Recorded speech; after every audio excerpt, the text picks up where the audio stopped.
नमस्कार साथियों, स्वागत करते हैं आईएसपीसीएस वॉरियर्स में।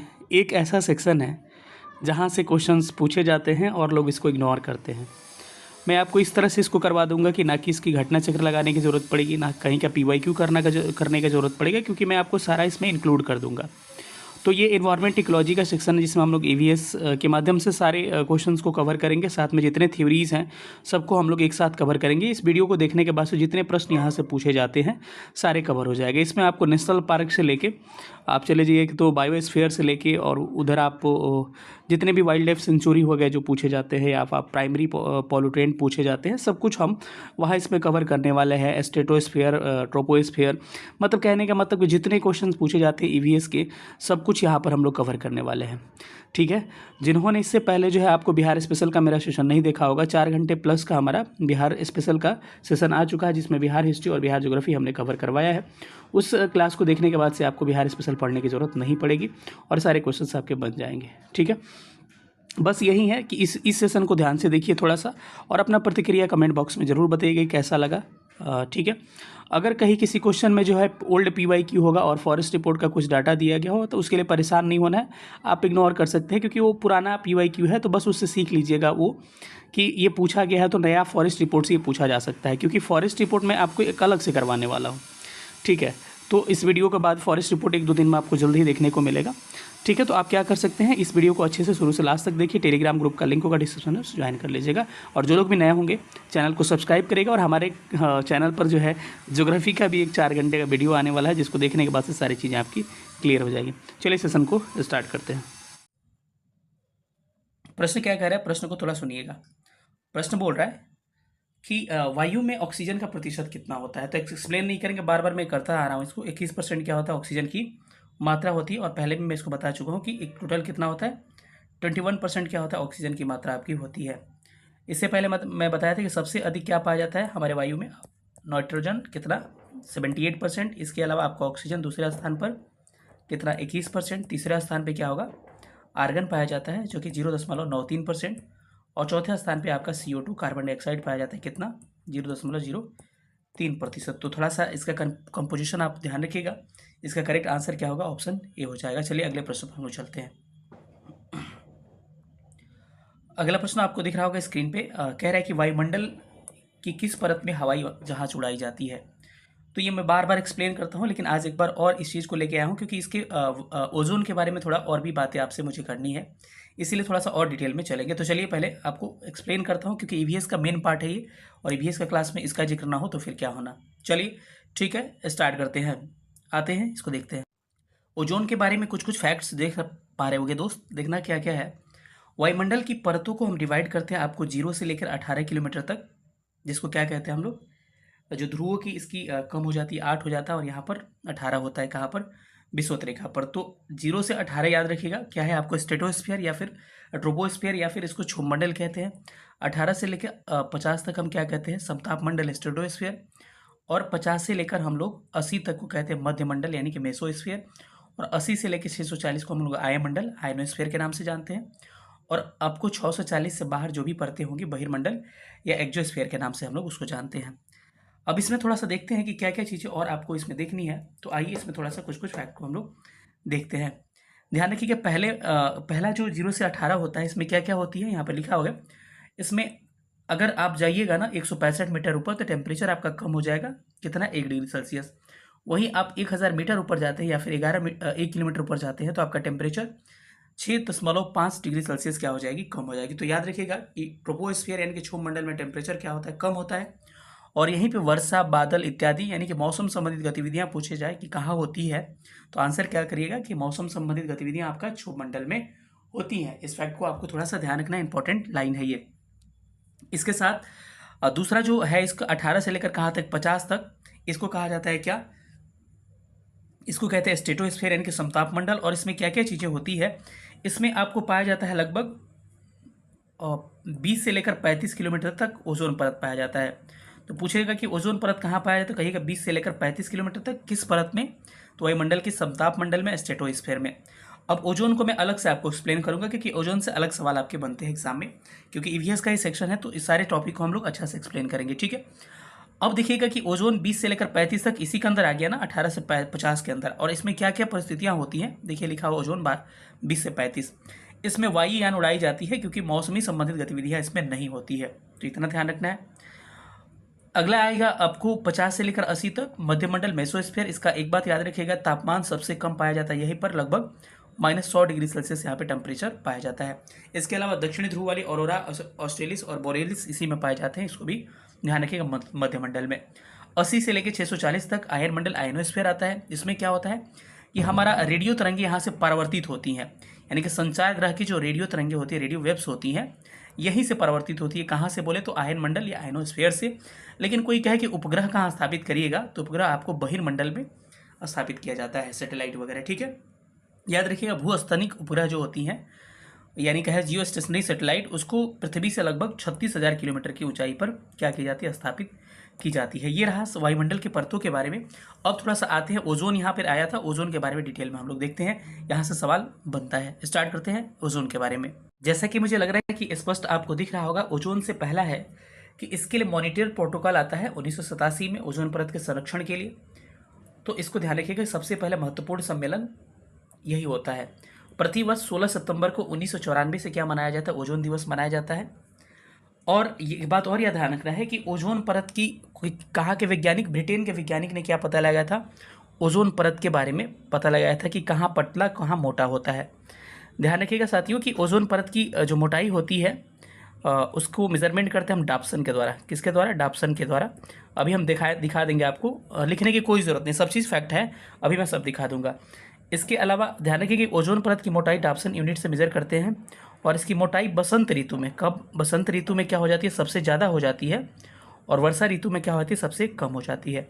तो ध्यान रखिएगा कि ओजोन परत की जो मोटाई है बसंत ऋतु में क्या हो जाती है, सबसे अधिक, और वर्षा ऋतु में क्या होती है, सबसे कम। ये प्रश्न पूछा गया है। अच्छा, और ओजोन के लेयर के बारे में किसने बताया, ब्रिटेन के वैज्ञानिकों ने इसके बारे में बताया, इसको भी ध्यान रखिएगा। ओजोन में क्या क्या आते हैं, foam, AC, freeze, halogen, N2O, उसके बाद से CH3, ETC आते हैं। ओजोन छिद्र जो है, ओजोन परत के हाशिए को हम लोग ओजोन छिद्र कहते हैं। इसका कारण क्या होता है, इसका कारण आपका क्लोरोफ्लोरोकार्बन जो होता है, इसका ये एक्चुअल इसका कारण यही होता है, ठीक है। क्लोरोफ्लोरोकार्बन में क्या आ जाएगा, फोम, AC से जो निकलता है, हीट वो, फ्रीज, हैलोजन, नाइट्रस ऑक्साइड, उसके अलावा CH3Cl, सारा इसके अंतर्गत आ जाएंगे, ठीक है। तो ये रहा ओजोन के बारे में। तो ओजोन के बारे में आपको इतने सवाल आपके एग्जाम से बन सकती हैं, इसको थोड़ा सा ध्यान रखिएगा। हाँ, इसको ध्यान रखिएगा एक बात और, कि ओजोन परत जो है इसकी सबसे पतला हिस्सा कहाँ है, इसको थोड़ा सा आप चाहिए तो नोट कर सकते हैं। दक्षिणी कहाँ पर है, दक्षिणी ध्रुव पर है, यूँ कहें तो अंटार्कटिक के ऊपर, ठीक है। और इसका पता किसने लगाया था, ब्रिटेन के वैज्ञानिकों ने इसका पता लगाया था। ये पॉइंट याद रखिएगा, ये नहीं लिखा हुआ है कि ओजोन परत जो है सबसे पतला दक्षिणी ध्रुव यानी अंटार्कटिक में है, और इसका पता किसने लगाया था, ब्रिटेन के वैज्ञानिकों ने इसके बारे में क्या लगाया था, पता लगाया था। तो ओजोन परत के बारे में इतने आपके प्रश्न बन सकते हैं। आइए हम लोग थोड़ा सा अब आगे बढ़ते हैं अगले क्वेश्चन। अब थोड़ा सा क्वेश्चन के बारे में बात कर लेते हैं। तो वायुमंडल की परत जो है आपको कहाँ पाई जाती है, आपको वायुमंडल की किस परत में हवाई जहाज उड़ाई जाती है, तो जहाँ मौसम संबंधित परिस्थितियाँ नहीं होगी, यानी कि समताप मंडल में ही हवाई जहाज उड़ाते हैं। मध्यमंडल में टेम्परेचर सबसे कम, लगभग -100 डिग्री सेल्सियस टेम्परेचर होता है। वही आपको क्षोभ मंडल में क्या होता है, क्षोभ मंडल में आपका टेम्परेचर क्या होता है, आपका सबसे टेम्परेचर नहीं, क्षोभ मंडल में क्या होता है, टेम्परेचर गिरता है कितना, यूँ कहे तो 165 मीटर नीचे जाने के बाद, ऊपर जाने के बाद से टेम्परेचर 1 डिग्री सेल्सियस, और 1 किलोमीटर ऊपर जाने के बाद या 1000 मीटर ऊपर जाने के बाद से टेम्परेचर लगभग 6.5 डिग्री सेल्सियस का हो जाता है, गिर जाता है। थोड़ा सा ये सारे फैक्ट को आप ध्यान रखिए। चलिए अगले क्वेश्चन पर चलते हैं। प्रश्न कह रहे हैं कि पर्यावरण के लिए सबसे अधिक खतरा क्या है, जनसंख्या का वृद्धि क्या है, पर्यावरण के लिए सबसे अधिक खतरा है। थोड़ा सा नेक्स्ट क्वेश्चन पर आते हैं। अगला प्रश्न कह रहे हैं कि ऊर्जा का गैर परंपरागत स्रोत जो है क्या है। तो ध्यान रखिए, गैर परंपरागत स्रोत वही होता है ऊर्जा का जिससे क्या होता है, आपको प्रदूषण कम फैलता है। जैसे कि आप कह सकते हैं कि सौर ऊर्जा, बायोगैस ऊर्जा, परमाणु ऊर्जा, भूतापीय जियोथर्मल एनर्जी, ये सब क्या है, ये गैर ऊर्जा के पारंपरिक स्रोत है, यानी ट्रेडिशनल, नॉन ट्रेडिशनल है। वही ट्रेडिशनल क्या हो जाए, कोयला हो गया, लकड़ी हो गया, पेट्रोल, ये सब ट्रेडिशनल में आता है, ठीक है। अब भूतापीय ऊर्जा का क्षेत्र याद रखिएगा, पर्वतीय घाटी जो है, पर्वतीय घाटी और एक मणिकर्णिका, ये दोनों कहाँ है, हिमाचल प्रदेश में है। वही बात किया जाए आपको लद्दाख में, तो लद्दाख में एक जगह है जिसका नाम है क्या, पूगा घाटी। कौन सा घाटी, पूगा घाटी कहाँ है, पूगा घाटी आपको लद्दाख में स्थित है। चलिए अगले क्वेश्चन पे हम लोग मूव करते हैं। इसका प्रश्न का आंसर क्या हो जाएगा, उपयुक्त में से एक से अधिक क्या है, नॉन ट्रेडिशनल क्या है, स्रोत है ऊर्जा के। अगले प्रश्न पर हम लोग आते हैं। अगला प्रश्न कह रहा है आपको कि निम्नलिखित में से किस प्रकार के प्रदूषण से पीलिया रोग होता है। तो आपको पता है कि जलीय प्रदूषण से क्या होता है, पीलिया रोग होता है। और जल के प्रदूषण से होने वाले विकार को मैं आपको पिछले वीडियो में बता चुका हूँ कि जल जनित रोग कौन से हो जाएंगे, हैजा हो गया, उसके बाद से क्या हो जाएगा, टाइफाइड हो गया, उसके बाद से क्या होगा, पीलिया हो गया, और पीलिया के बाद से जॉन्डिस हो गया। जॉन्डिस को ही हम लोग क्या कहते हैं, जॉन्डिस को ही हम लोग कमला रोग भी कहते हैं। याद रखिए ये सारे क्या है, जल जनित रोग हैं, तो इसको आप याद रख सकते हैं। तो ऑप्शन क्या होगा, जल से होने वाली बीमारी है। इसके बाद से भी कुछ बीमारियां पूछी जाती है, चलिए उसको देख लेते हैं, ठीक है। एक बात और ध्यान रखना है, आपको ध्यान ये रखना है कि इसमें आपके टीआरई के तो प्रश्न है ही, लेकिन मुझे लगा कि टीआरई सफिशियंट नहीं लगा, तो पीसीएस के प्रश्न रिपीट कर रहा है खूब आपके ईवीएस में। तो जितना आज तक पीसीएस और यूपीएससी में ईवीएस के प्रश्न पूछा गया, मैक्सिमम प्रश्न को मैं ले लिया हूँ। तो ध्यान रखिए कि स्टार्टिंग में क्वेश्चन पे लिखा हुआ कहाँ का पूछा हुआ है, लेकिन जिस पे नहीं लिखा हुआ है समझिए या तो पीसीएस का, स्टेट पीसीएस का मैक्सिमम प्रश्न स्टेट पीसीएस का होंगे, और देखिएगा यही प्रश्न रिपीट होता है, ठीक है। याद रखिएगा पारा से क्या होता है, पारा से आपका होने वाला रोग मिनीमाता रोग होता है। तो पूछेगा पारे से मिनीमाता, कैडमियम से इटाई इटाई रोग, नाइट्रेट आयन से ब्लू बेबी सिंड्रोम, इसके अलावा फ्लोराइड से आपका कौन सा रोग होता है, फ्लोराइड से फ्लोरोसिस नामक बीमारी होती है। फ्लोरोसिस किससे संबंधित है, दांतों की बीमारियां होती है। चलिए तो इतना हमने देख लिया, आगे बढ़ते हैं। ये प्रश्न पह रहा है कि निम्नलिखित में से भारत में सबसे जैव विविधता का हॉट स्पॉट स्थान पूछ रहा है। तो जैव विविधता के बारे में मैं बताऊंगा। चलिए आते हैं, इसके जैव विविधता के लिए आपको एक टॉपिक में डिसाइड करके रखा हूँ, जिसको बायोडाइवर्सिटी के नाम से हम लोग जानते हैं, ठीक है। तो चलिए जैव विविधता के बारे में थोड़ा सा चीज़ें हम लोग देखते हैं। जैसे कि यहाँ देख पा रहे होंगे, जैव विविधता से संबंधित एक टॉपिक यहाँ पे मैं लिया हूँ और आपको मैं इसको दिखाने की कोशिश कर रहा हूँ, ठीक है। इसमें एक चीज़ देखिएगा कि आपसे पूछा जाएगा, पहला क्वेश्चन ये पूछता है कि जैव विविधता जो है, आपको शब्द सबसे पहले प्रयोग किसने किया। तो याद रखिएगा इनका नाम है वाल्टर जी रोशन। किसने, नोट कर लीजिए, यहाँ पर लिखा हुआ नहीं है, वाल्टर जी रोशन ने क्या प्रयोग किया, आपका जैव विविधता शब्द का प्रयोग किया। तो पहला प्रश्न तो यही बन सकता है आपसे कि किसने जैव विविधता शब्द का प्रयोग किया। इनका नाम है वाल्टर जी रोशन, इनका नाम है। अब जैव विविधता का मतलब क्या हो गया कि ज़्यादा से ज़्यादा जीव या फिर कहते हो पेड़ पौधा वहाँ पे उपजे। इसके लिए दो कंडीशंस आपको याद रखना है। पहला कंडीशंस क्या, अत्यधिक वर्षा, और दूसरा क्या, अत्यधिक तापमान, यानी कि अत्यधिक वर्षा और उच्च तापमान, हाई टेम्परेचर, दो कंडीशन होना चाहिए जैव विविधता के लिए। इसीलिए कहा जाता है कि सबसे अधिक जैव विविधता के क्षेत्र पाए जाते हैं विषुवत रेखा के पास, क्योंकि जो इक्वेटर विषुवत रेखा होती है यहाँ पर सबसे ज़्यादा क्या होता है, आपका गर्मी पड़ता है, वर्षा भी ज़्यादा होता है। अमेजन वन का नाम आपने सुना होगा, अमेजन बेसिन का नाम। इसीलिए कहा जाता है उष्ण कटिबंधीय वर्षा जो वन है ना, सबसे बड़े जैव विविधता के क्षेत्र है। ये प्रश्न पूछा जा सकता है कि कौन सा निम्न में से जैव विविधता का सबसे बड़ा क्षेत्र है। तो याद रखिएगा उष्ण कटिबंधीय वर्षा वन क्या है, क्योंकि विषुवत रेखा के आसपास पड़ता है तो ज़्यादा वर्षा होगा तो यहाँ पे जैव विविधता होगा ही। तो जैव विविधता के लिए दो कंडीशन याद रखना है कि अत्यधिक वर्षा और अत्यधिक उच्च तापमान, ये क्या है, जैव विविधता के लिए कंडीशन आपके हैं। और ये कहाँ पाया जाएगा, विषुवत रेखा के आसपास ये पाए जाते हैं। याद रखना चाहती हूँ कि विषुवत रेखा से चाहे ऊपर जाइए चाहे विषुवत रेखा से नीचे जाइए, जैव विविधता घटेगी। तो सवाल ये पूछेगा कि सबसे अधिक जैव विविधता कहाँ, सबसे हाई जैव विविधता आपको विषुवत रेखा पर, कहेगा विषुवत रेखा से ऊपर जाइए या फिर नीचे जाइए, क्या जैव विविधता घटेगी या बढ़ेगी। तो याद रखिएगा कि ऊपर जाइए चाहे नीचे जाइए क्या होगा, घटेगा ही, ठीक है। लेकिन विषुवत रेखा के पास सबसे ज़्यादा, क्योंकि अक्षांश बढ़ेगा तो वर्षा की मात्रा घटती है तो जैव विविधता कम हो जाएगा, गर्मी भी कम हो जाएगा, तो ठीक है। तो इसको ध्यान रखिएगा। इसके अलावा पूछता है कि जैव विविधता के क्षेत्र, पूछता है आपसे कि कौन कौन से जैव विविधता के क्षेत्र पाए जाते हैं। तो मैं आपको नाम लिख दे रहा हूँ, उसका नाम याद रखिएगा। और इसी को मैं रिवीजन पिछली बार करा रहा था तो कई लोगों को लगता है सर क्या करा रहे हैं, हम सिला के बोल रहे थे, प्रश्न आने वाला एग्जाम में और आ ही गया टीआरई 3 वाले में। ये क्या है आपका, ध्यान क्या रखना है आपको कि पश्चिमी घाट कौन सा, ये कौन सी घाट है, ये पश्चिमी घाट है, वेस्टर्न घाट है। तो पहला याद रखिए पश्चिमी घाट, यानी पश्चिमी घाट ये वाला, और पूर्वी हिमालय, पश्चिमी घाट ये वाला और पूर्वी हिमालय। तो पश्चिमी घाट पूर्वी हिमालय, एक इधर और एक इधर, यानी कि पूर्वी हिमालय नहीं पश्चिमी हिमालय भी बोल दे, अब पूर्वी घाट कहते नहीं, पश्चिमी घाट पूर्वी हिमालय। इसके अलावा लक्षद्वीप, ये वाला लक्षद्वीप, और इधर अंडमान निकोबार, ये क्या है, जैव विविधता के क्षेत्र हैं। केरल का शांत घाटी जो पड़ता है, कहाँ पे पड़ता है आपका, यहाँ पर पड़ता है नीलगिरी के क्षेत्र में, ये भी क्या है, जैव विविधता का क्षेत्र है। क्या क्या देखना आपने, पश्चिमी घाट, पूर्वी हिमालय, लक्षद्वीप, अंडमान निकोबार, केरल का शांत घाटी, ये सारे क्या है, जैव विविधता के क्षेत्र है। इसके अलावा कई बार पूछता है कि जैव विविधता के आपकी पानी वाले जो क्षेत्र होते हैं उसके बारे में पूछता है कि जलीय जैव विविधता के क्षेत्र क्या हो सकते हैं। तो यही जो अंडमान निकोबार हो गया पानी में जो है, लक्षद्वीप हो गया, कच्छ की खाड़ी हो गया, मन्नार की खाड़ी हो गया, जलीय जैव विविधता वाले हैं, इसको अभी दिखा दे रहा हूँ। या फिर कह सकते हैं कि प्रवाल द्वीप क्या होते हैं, आपके जलीय जैव विविधता वाले क्षेत्र है। तो इसको एक बार मैं आपको दिखा दूंगा, लेकिन पहले इसको जो कर रहे हैं इसको हम लोग को एक बार दिखा देते हैं, ठीक है। तो इतना ध्यान रख सकते हैं आपके पास, ठीक है। इसके बाद आपसे पूछा जा सकता है जैव विविधता के लिए जैव विविधता दिवस कब मनाया, तो 22 मई को। अलग से मैं सारा दिवस लिखा हूँ, उसमें आपको आ जाएगा, लिखने की जरूरत नहीं है। इसके अलावा जैव विविधता अधिनियम आया था 2002 में, तो इसको भी अलग से अधिनियम में लिखवा दिया हूँ मैं, ईवीएस में ही आएंगे, हम लोग देख लेंगे आगे चल के, ठीक है। इसके अलावा जैव विविधता दशक मनाया गया, कौन सा दशक भाई, 2011 से लेकर 2020 तक के दशक को हम लोग जैव विविधता दशक के नाम से जानते हैं। अच्छा, अब एक सबसे बड़ा सवाल आता है कि जैव विविधता के लिए सबसे बड़ा खतरा क्या है, संकट क्या है। तो जैसे कहूंगा वैसे आपको बिल्कुल ध्यान रखना, ऐसे ही प्रश्न आएंगे एग्जाम में। देखिए यहाँ पर जैव विविधता के लिए सबसे बड़ा खतरा क्या है आपका, जैव विविधता के लिए संकट क्या होगा, मतलब कि भाई प्राकृतिक आवास का नष्ट होना, या प्राकृतिक छूट गया है, प्राकृतिक आवास जब नष्ट हो जाएगा ना, यानी रहने का जगह ही नहीं रहेगा, तो जीव खत्म नहीं हो जाएंगे। एकदम जितना कहूँ उतना ध्यान रखें। तो पूछेगा जब कि जैव विविधता के हाथ से होने के कारण सबसे बड़ा कारण क्या, तो प्राकृतिक आवास का नष्ट होना। इसके अलावा पूछे नॉर्मल, तो ऐसे पूछे जैव विविधता के कारण क्या हो सकते हैं हास्य के, तो सब ऑप्शन हो जाएंगे उपयुक्त में से एक से अधिक। आवास का नष्ट होना, उसके बाद से ग्लोबल वार्मिंग दूसरा है, तीसरा क्या है विदेशी प्रजाति का नष्ट होना, और चौथा क्या है आपका नगरीकरण, औद्योगिकरण, ईटीसी, ये क्या हो गया चौथा। चारों को याद रखना, आवास का नष्ट होना, ग्लोबल वार्मिंग, विदेशी प्रजाति का आक्रमण, नगरीकरण, औद्योगिकरण। लेकिन सबसे बड़ा कारण क्या है, आवास का नष्ट होना, क्योंकि जब किसी का आवास रहेगा ही नहीं तो उससे क्या वो जीवित रह पाएगा। और ये वाल्टर जी रोशन का नाम मैंने पहले लिख दिया है जैव विविधता के, इसे यही खोजकर्ता माने जाते हैं, ठीक है।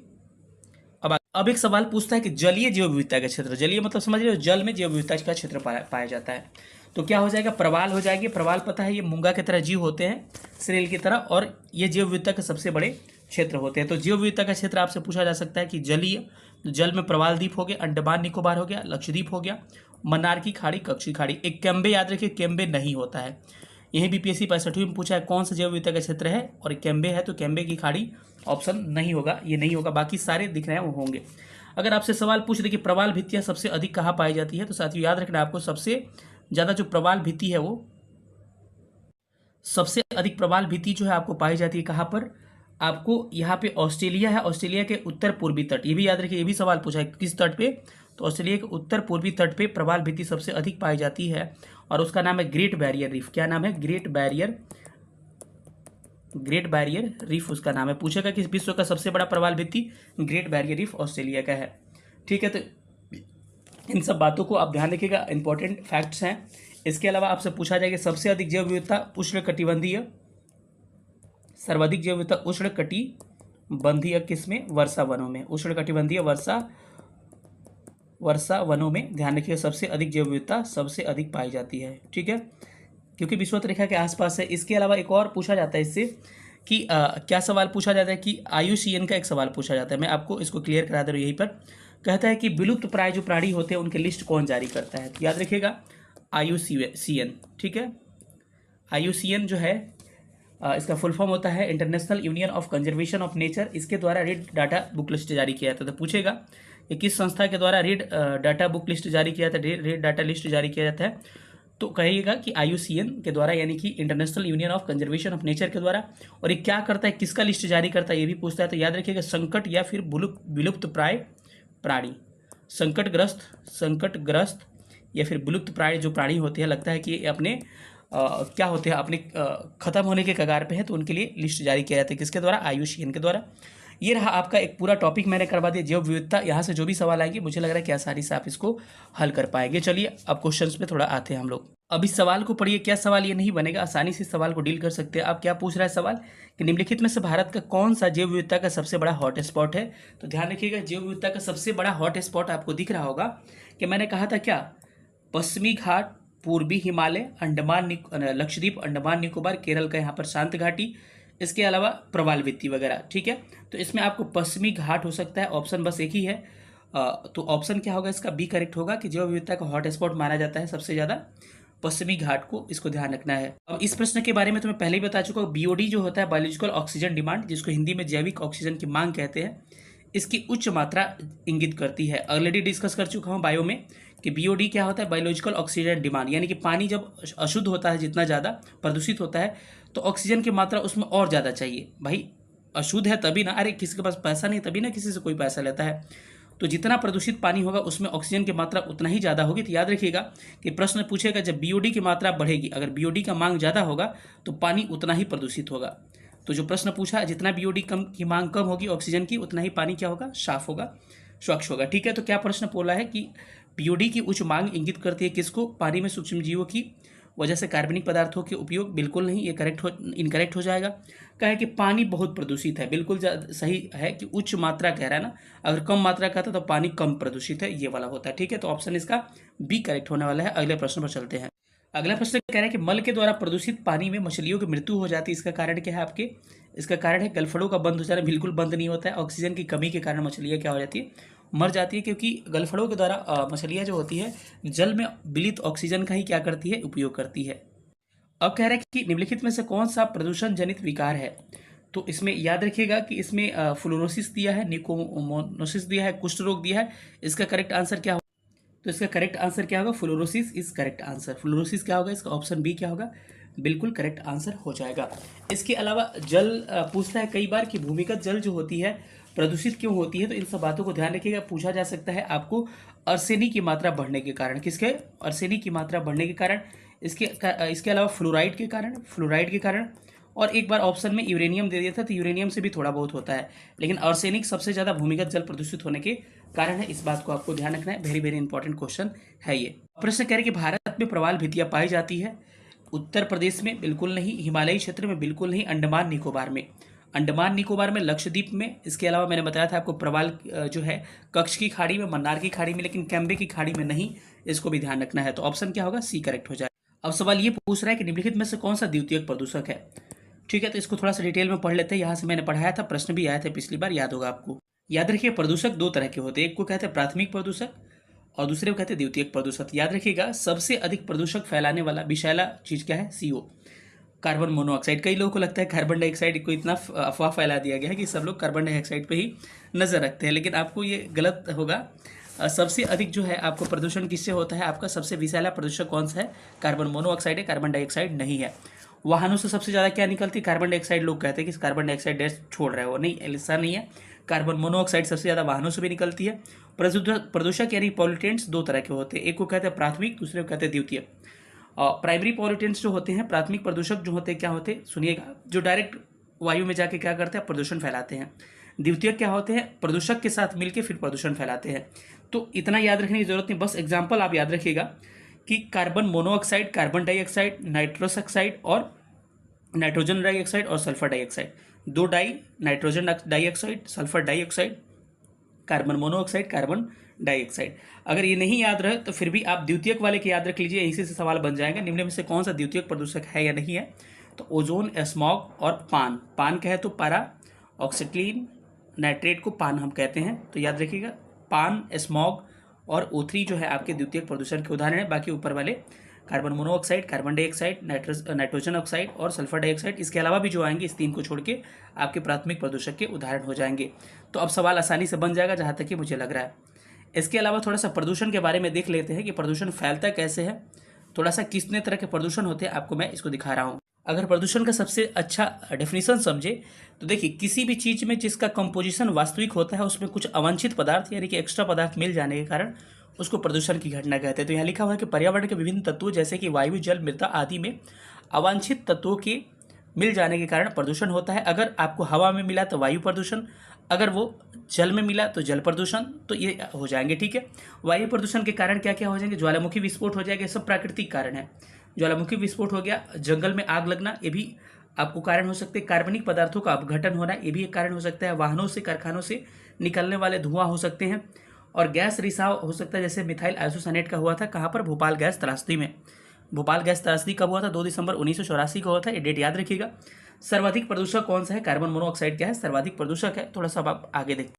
इसके अलावा एसिड रेन पूछता है कि एसिड रेन क्या होता है, तो याद रखिएगा कि सल्फर डाइऑक्साइड और नाइट्रोजन ऑक्साइड जब ये वातावरण में जाते हैं तो जलवाष्प के साथ मिलकर सल्फर डाइऑक्साइड क्या बना देता है, सल्फ्यूरिक अम्ल H2SO4, और नाइट्रोजन डाइऑक्साइड क्या बनाता है, HNO3 यानी नाइट्रिक अम्ल। इसी को क्या कहते हैं, अम्ल वर्षा, जो सल्फ्यूरिक अम्ल और नाइट्रिक ऑक्साइड अम्ल के रूप में नीचे गिरता है। तो याद रखिएगा कि अम्लीय वर्षा का ये आपका कंपोजिशन है। अगर पूछ देगी कि इसमें ज़्यादा कौन होता है, तो सल्फर डाइऑक्साइड क्या है, इसकी मात्रा ज़्यादा होती है।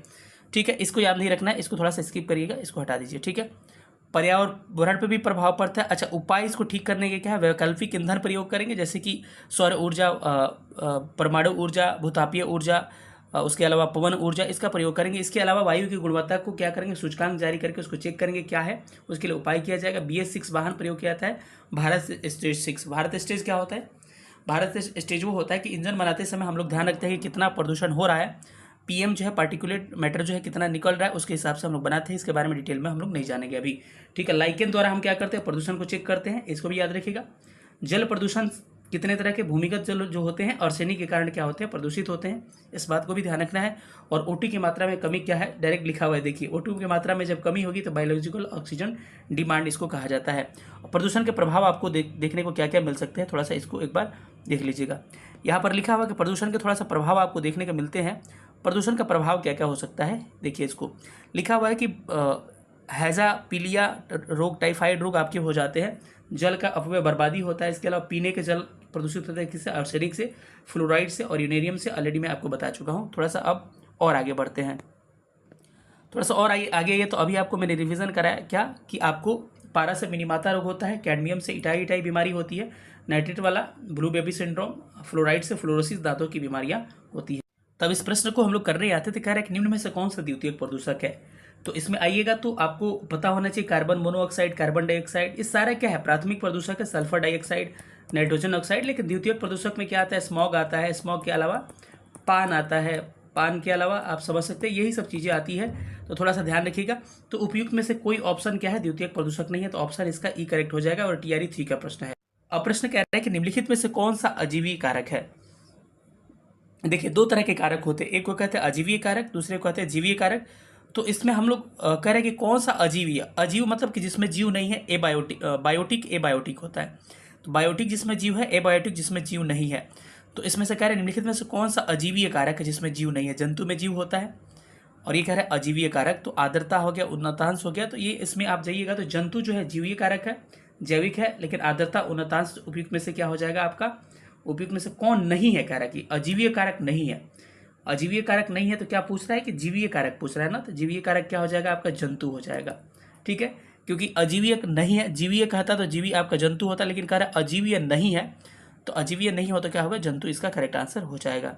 अब आते हैं हम लोग जीवीय अजीवीय कारक जो होते हैं क्या होते हैं, इसको डिटेल में देखते हैं थोड़ा सा। अब आते हैं तो पूरा वातावरण में हम लोग दो तरह के घटक होते हैं, कंपोनेंट्स होते हैं। एक को कहते हैं जैविक, जिसको बायोटिक कहा जाता है, एक को कहते हैं अजैविक, जिसको एबायोटिक कहा जाता है। जिसमें जीव होगा, जैविक कारक होगा, जैसे कि पौधा, जंतु, पशु। देखिए इसी में से लड़ गया ना, पौधा जंतु ऑप्शन में था, तो ये जैविक कारक है। अजैविक कारक क्या होता है, जिसमें जीव नहीं होता, जिसको इंग्लिश में एबायोटिक कहा जाता है। ठीक है, इसमें मृदा होता है, जल होता है, इसके अलावा जो भी दे दे, आर्द्रता, उन्नतांश, जिसमें जीव नहीं होता सब हो जाएगा। तो जरूरी नहीं जो लिखा होगा यही होगा, लेकिन जीव वाला याद रखिए क्या क्या इसमें हो सकता है। अब थोड़ा सा इसमें और आगे हम लोग बढ़ते हैं अगर, तो देखते हैं। अब इसका एक और क्लासिफिकेशन करते हैं। एक इसमें संगठक में कंपोनेंट्स में आपका प्राकृतिक हो जाता है, एक कृत्रिम हो जाता है। जो आपको प्रकृति द्वारा दी गई है वो प्राकृतिक होगा, जो हम लोग बनाएंगे वो कृत्रिम होगा। इसको ध्यान से याद रखिए, यहाँ से सवाल 101% आने की संभावना है। याद रखिए प्राकृतिक क्या होता है, घास का मैदान, जल, वर्षा, वन, ये सब क्या है, वन। वन जो है क्या है, प्राकृतिक है, लेकिन बागीचा हम लोग लगाते हैं तो प्राकृतिक नहीं, कृत्रिम है। याद रखिएगा, घास जो है ये प्राकृतिक है, लेकिन धान हम लोग लगाते हैं, धान का खेत, ये क्या है आपका। तो इस सब बातों को आप याद रखिए। इसके अलावा जल हो गया, घास का मैदान, तो थोड़ा सा एग्जाम्पल याद रखिए, यहाँ से सवाल बनते हैं आपके। ठीक, अब आपके एग्जाम में कुछ अधिनियम भी पूछे जा सकते हैं, जैसे कि सबसे पहले याद रखिए जलवायु परिवर्तन पर भारत की प्रथम राष्ट्रीय कार्य योजना कब आई थी, 2008 में। जलवायु परिवर्तन के समाधान के लिए भारत ने एक योजना पेश किया, तो ये प्रश्न पूछा गया 2008 में। इसके अलावा जो नीचे अधिनियम दिए गए हैं सारे अधिनियम आपके इंपॉर्टेंट है, VVI है प्रश्न के लिए, याद रखिएगा एग्जाम के लिए। वन्यजीव संरक्षण अधिनियम कब आया था, 1972 में आया था, ऐसे ही सवाल आएगा। पूछेगा वन संरक्षण अधिनियम कब आया था, ये वन्य जीव है, ये वन संरक्षण अधिनियम 1980 में आया था। पर्यावरण संरक्षण अधिनियम जो है 1986 में आया था। राष्ट्रीय वन नीति 1952 में आया था। इसके तहत कहा गया कि 33% क्षेत्रफल पर वन रखने का प्रावधान किया गया। इसका संशोधन 1988 में किया जाता है। आगे हम वन नीति के बारे में बात करेंगे। जैव विविधता संरक्षण अधिनियम 2002 में आता है और राष्ट्रीय जल नीति 2002 में आता है। राष्ट्रीय पर्यावरण नीति जो है ये भी कब आता है, 2004 में ये आता है। चलिए साथियों, अब याद रखिएगा कि कुछ अधिनियम्स आपको दिए गए हैं, इसमें अधिनियम को बारे में थोड़ा सा याद करते हैं। जैसे कि आपसे पूछा जाएगा एक बार और रिपीट कर देता हूँ, मैं कन्फ्यूज़ हो चुका हूँ कि पता नहीं पीछे का सूट हुआ है कि नहीं, तो एक बार रिपीट कर देता हूँ। अगर आपको नहीं सूट रिपीट भी हो जाए तो कोई फ़र्क नहीं पड़ता है। क्या है कि वन संरक्षण अधिनियम 1972 में आया था, वन्यजीव संरक्षण 1972 में, वन संरक्षण अधिनियम 1980 में। इसके अलावा ध्यान रखिएगा पर्यावरण संरक्षण अधिनियम 1986 में, राष्ट्रीय वन नीति 1952 में 33% जो है वनों को प्रावधान किया गया, संशोधन इसका 1988 में किया जाता है। जैव विविधता संरक्षण अधिनियम 2002 में, राष्ट्रीय जल नीति 2002 में। इसके अलावा पर्यावरण नीति जो है 2004 में लाया गया। इसके अलावा जलवायु परिवर्तन पर राष्ट्रीय भारत की कार्य योजना 2008 में आती है, इसको भी आप ध्यान रख सकते हैं। आगे थोड़ा सा हम लोग बढ़ते हैं। इसके अलावा आगे बढ़े तो एक प्रश्न पूछा जाता है कि जल प्रदूषण निवारण नियंत्रण अधिनियम कब आया था, तो पूछे कब आया था, तो 1974 ऑप्शन होगा, 81 होगा, तो आप टिक करेंगे 1974 में। पहले जल आया तब क्या आया, वायु आया, ऐसे याद रख सकते हैं। वायु प्रदूषण नियंत्रण अधिनियम, पहले जो आता है ना फिर वो आता है। वायु प्रदूषण नियंत्रण अधिनियम कब आया था, 1981 में आया था, इसको भी आप ध्यान रख सकते हैं।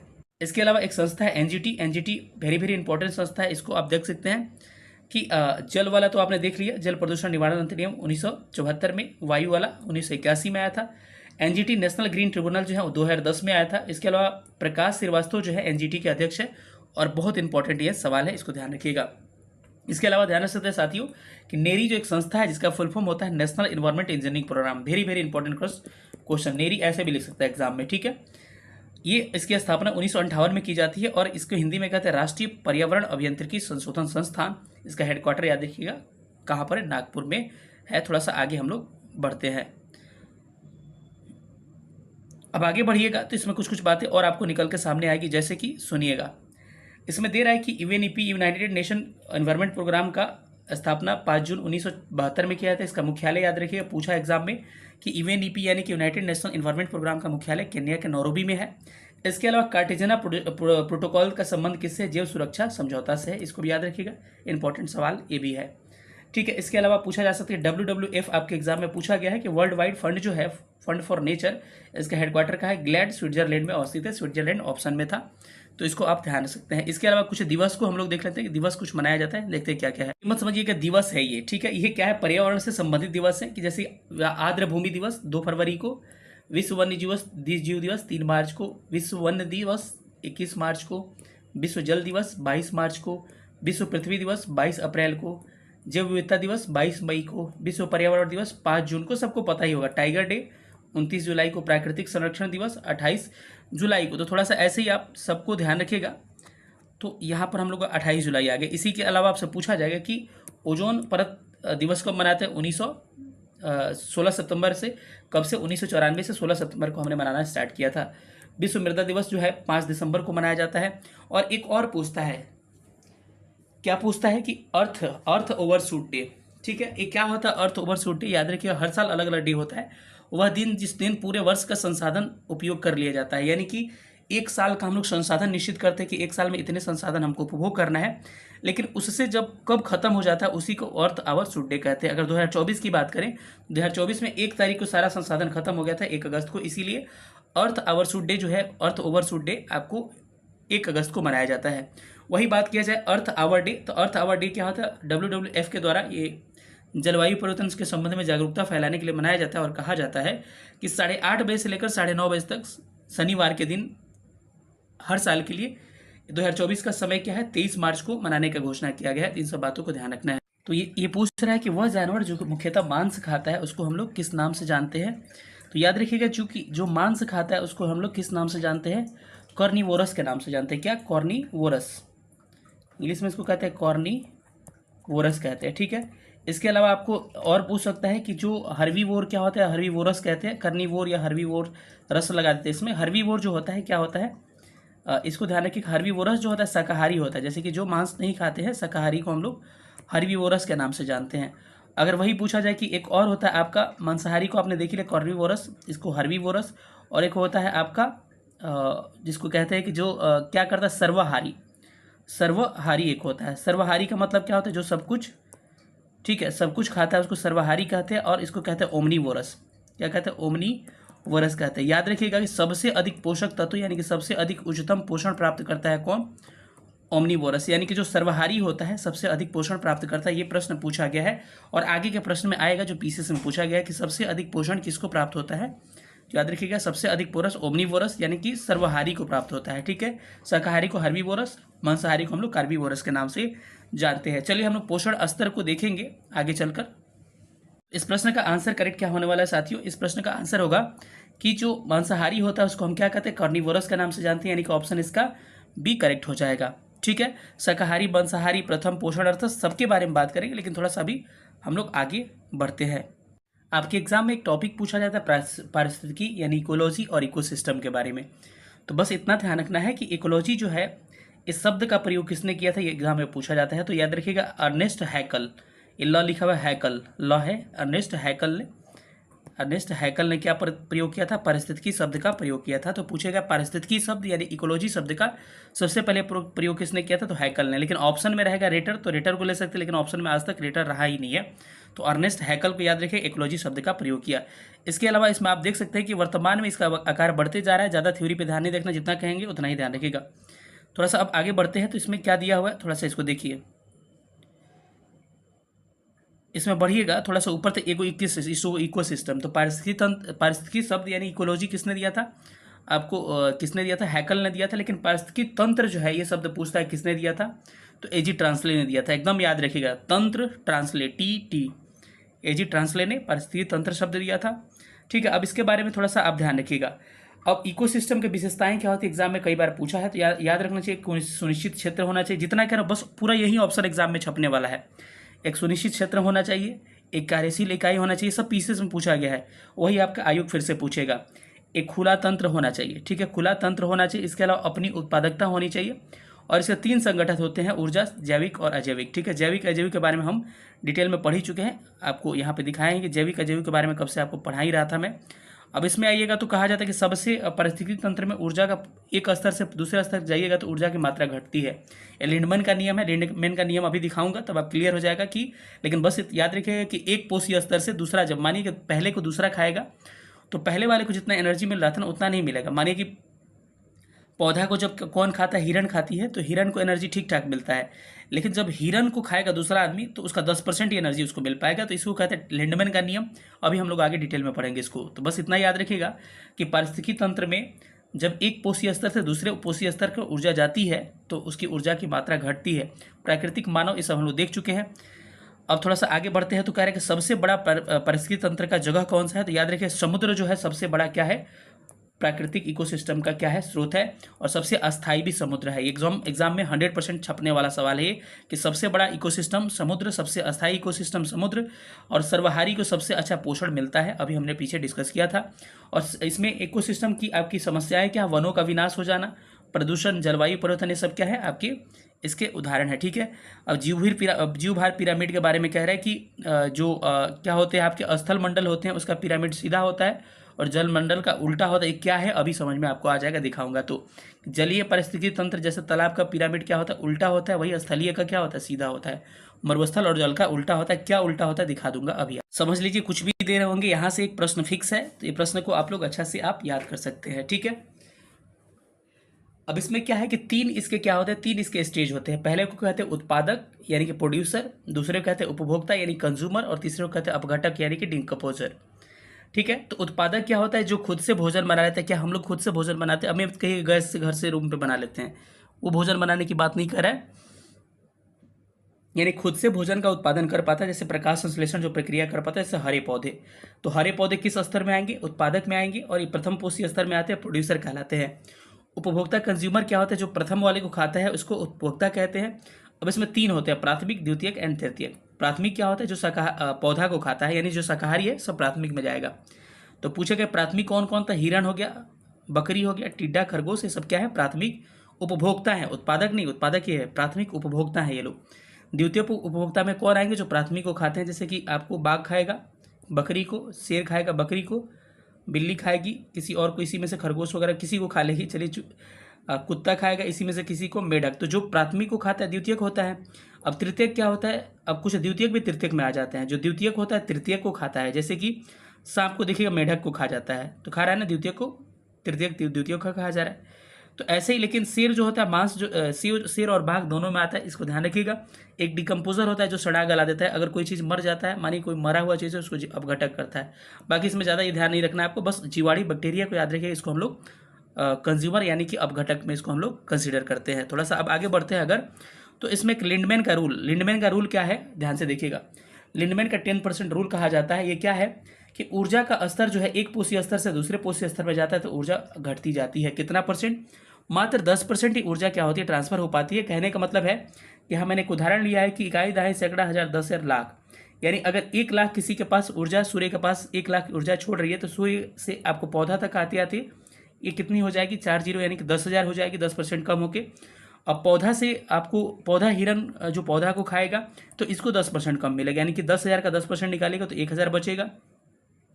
अब हिरन को बाघ खाएगा तो इसको मात्र इसका 10% मिलेगा, यानी कि इसको मात्र 100 मिलेगा। अब बाघ को सांप खाएगा तो इसका मात्र 10% मिलेगा, यानी कि 10% मिलेगा।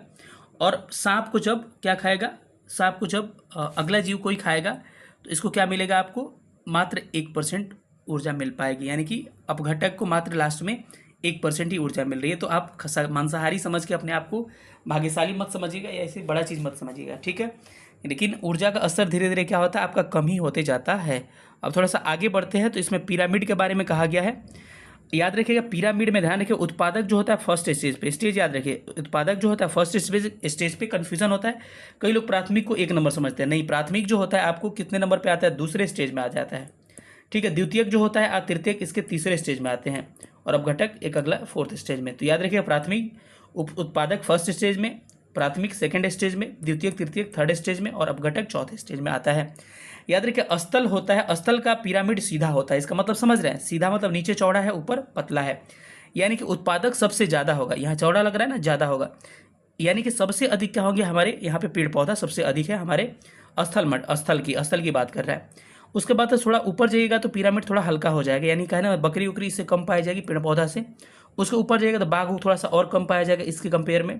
थोड़ा सा और ऊपर जाइएगा तो आपको सांप उप इसके कंपेयर में कम पाया जाएगा, और एकदम ऊपर जाइएगा तो बैक्टीरिया वगैरह एकदम कम पाया जाता है। इसी को कहते हैं पिरामिड का सीधा उल्टा। मुझे लग रहा है कि आपको क्लियर पहले नहीं होगा, तो आज क्लियर कर लीजिए ये चीज़, ठीक है। तो पिरामिड स्थल, बस इतना पूछेगा कि स्थल मंडल का पिरामिड क्या होता है, सीधा होता है।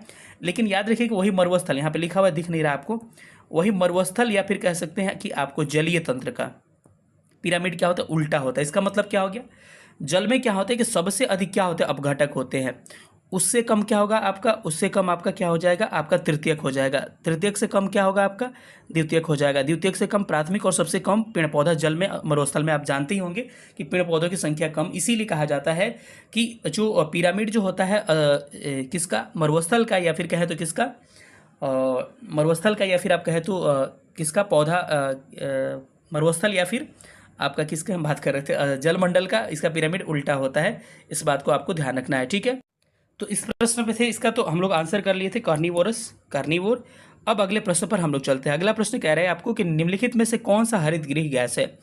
अब आप इसको हरित गृह मतलब कि ग्रीन हाउस गैस, आज तक हो सकता है कि आपको green house gas, global warming, या फिर कह सकते हैं कि क्या जलवायु परिवर्तन, ये सब पता नहीं होगा। तो मैं आपको आज को क्लियर करता हूँ कि ग्रीन हाउस गैसें क्या होती है और कैसे इसको समझेंगे। एक PDF है मेरे पास, उससे आपको क्लियर करते हैं। बहुत मेहनत लगता है साथियों, दबा के वीडियो शेयर करिए ताकि हमको भी मोटिवेशन मिले, क्योंकि 12 बजे रात में वीडियो शूट कर रहा हूँ आपको दिन भर ये काम करने के बाद से, ठीक है। तो चलिए देखते हैं हम लोग इसको। अगर ग्रीन हाउस गैस की बात करें तो यहाँ देखिएगा, ग्लोबल वार्मिंग, वैश्विक तापन, जलवायु परिवर्तन, इसके बारे में हम लोग देखेंगे, इसका तात्पर्य जानेंगे, कारण जानेंगे, प्रभाव इसका पृथ्वी पर, मानव पर, सबका जानेंगे।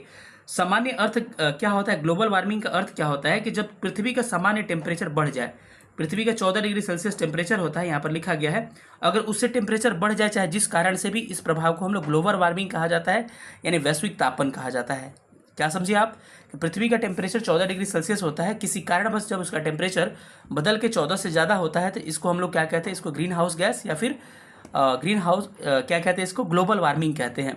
अब सवाल ये उठता है कि ग्लोबल वार्मिंग का कारण क्या होता है। आप सब समझ रहे हैं ना मैं क्या कह रहा हूँ, मतलब पृथ्वी का टेम्परेचर जो बढ़ जाए 14 डिग्री सेल्सियस सामान्य से ज़्यादा, इसको क्या कहते हैं, ग्लोबल वार्मिंग या वैश्विक तापन कहते हैं हिंदी में। लेकिन जो इसका कारण बनता है उस कारण को हम लोग क्या कहते हैं, ग्रीन हाउस इफेक्ट कहते हैं, यानी कि जिस कारण से तापमान बढ़ता है उस कारण को हम कह सकते हैं ग्रीन हाउस इफेक्ट, और जो गैसें जिम्मेदार होती है उस गैसों को हम लोग ग्रीन हाउस गैसेस कहते हैं। तो सबसे पहले याद रखिएगा कि सबसे पहले ग्रीन हाउस गैस की अवधारणा किसने दी? जोसेफ फोरियर दी। पूछा गया प्रश्न में, कब दिया? 1824 में से ग्रीन हाउस गैस की संकल्पना इन्होंने दिया था। थोड़ा सा अगर आगे बढ़ते हैं तो सबसे पहले जानिए ग्रीन हाउस इफेक्ट है क्या। ग्रीन हाउस इफेक्ट क्या है कि हरित गृह प्रभाव एक तरह की प्रक्रिया है जिसमें ग्रीन हाउस गैसों के द्वारा विकिरण का अवशोषण करके वायुमंडल के तापमान को बढ़ा दिया जाता है। सुनिएगा, यहाँ पर एक डायग्राम दिया है, इस डायग्राम को ध्यान से देखिए, आपको समझ में आ जाएगा। एक्चुअली डायग्राम ये दिखा रहा है कि यहाँ सूर्य से प्रकाश आता है, सूर्य से प्रकाश आएगा पृथ्वी पर, तो पृथ्वी पर आकर फिर लौट जाता है, लेकिन लौटते समय वायुमंडल में कुछ गैसें होती हैं जो इस टेम्परेचर को अपने आप में रोक के रखती हैं और यही क्या करती है, फिर पृथ्वी पर आपको गर्म कर देती है, गिरा देती है। तो इसको कहते हैं ग्रीन हाउस इफेक्ट। ये होती है, गैसें कहलाती है ग्रीन हाउस गैसेस, और ये जो प्रभाव होता है इसका गैस के कारण पृथ्वी का गर्म होना, इसको ग्रीन हाउस इफेक्ट कहते हैं। जो 14 डिग्री सेल्सियस से टेम्परेचर जो बढ़ रहा था, इसको वैश्विक तापन या ग्लोबल वार्मिंग कहा जाता है। आपको समझ में आ गया होगा। अब ग्रीन हाउस इफेक्ट के कारण क्या क्या होते हैं, तो इसके बहुत सारे कारण होते हैं, लेकिन ग्रीन हाउस गैसेस के बारे में याद रखिएगा कि सबसे एक नंबर पे लिखा हुआ है जलवाष्प। तो कभी भी का प्रश्न पूछे, बीपीएससी 5 बार पूछा जा चुका है बीपीएससी में प्रश्न कि सबसे अधिक ग्रीन हाउस गैस में क्या पाया जाता है, उसमें कार्बन डाइऑक्साइड दे देगा, ओजोन दे देगा, नाइट्रस ऑक्साइड और क्लोरोफ्लोरोकार्बन। तो लोग टिक कर दे, नहीं भाई, नॉन ऑफ दीज होगा इसका आंसर, क्योंकि निम्न में से जब कहेगा तब लीजिएगा किसी को, क्योंकि सबसे अधिक कार्बन डाइऑक्साइड नहीं होता है, सबसे अधिक जलवाष्प होता है। लोगों को लगता है कार्बन डाइऑक्साइड, लेकिन इसका क्रम याद रखिए, सबसे ज़्यादा जलवाष्प, फिर CO2, फिर मीथेन, तब CFC, उसके बाद से O3, उसके बाद से नाइट्रस ऑक्साइड। इसका क्रम ध्यान रखिएगा, कम से कम 2 का क्रम आपको ध्यान रखना है, जलवाष्प का, कार्बन डाइऑक्साइड का। तो सबसे अधिक पूछा जाए, निम्न में से कहे तो ये ले लीजिएगा, कार्बन डाइऑक्साइड भी ले सकते हैं जो अधिक है, लेकिन है सबसे अधिक जब कहे नॉर्मल बिना निम्नलिखित में से कहे हुए, तो आपको उपयुक्त में से कोई नहीं लेना है। जब जलवाष्प नहीं है, जलवाष्प होगा तो इसको टिक करना है, ठीक है। अब प्रदूषण भी हो गया, वनों की कटाई, औद्योगिकरण, ये भी हो जाएगा। सबसे अधिक ग्रीन हाउस गैस कौन इफेक्ट पैदा करता है, तो आपको चीन है, उसके बाद अमेरिका, और तीसरा स्थान पे अपना देश भारत आता है। अब इस ग्रीन हाउस इफेक्ट से बहुत सारे हमारे को नुकसान होते हैं, जैसे पृथ्वी पर भी प्रभाव पड़ता है और मानव पर भी पड़ता है। अब इसको देखते हैं कि इसका मानव पर, पृथ्वी पर क्या प्रभाव पड़ता है। तो इसको थोड़ा सा हम लोग एक बार रिकॉल करते हैं, लास्ट में दिया गया होगा इसके बारे में। देखिए, मानव और पृथ्वी पर इसके क्या प्रभाव पड़ते हैं, इसको थोड़ा सा हम लोग देख लेते हैं।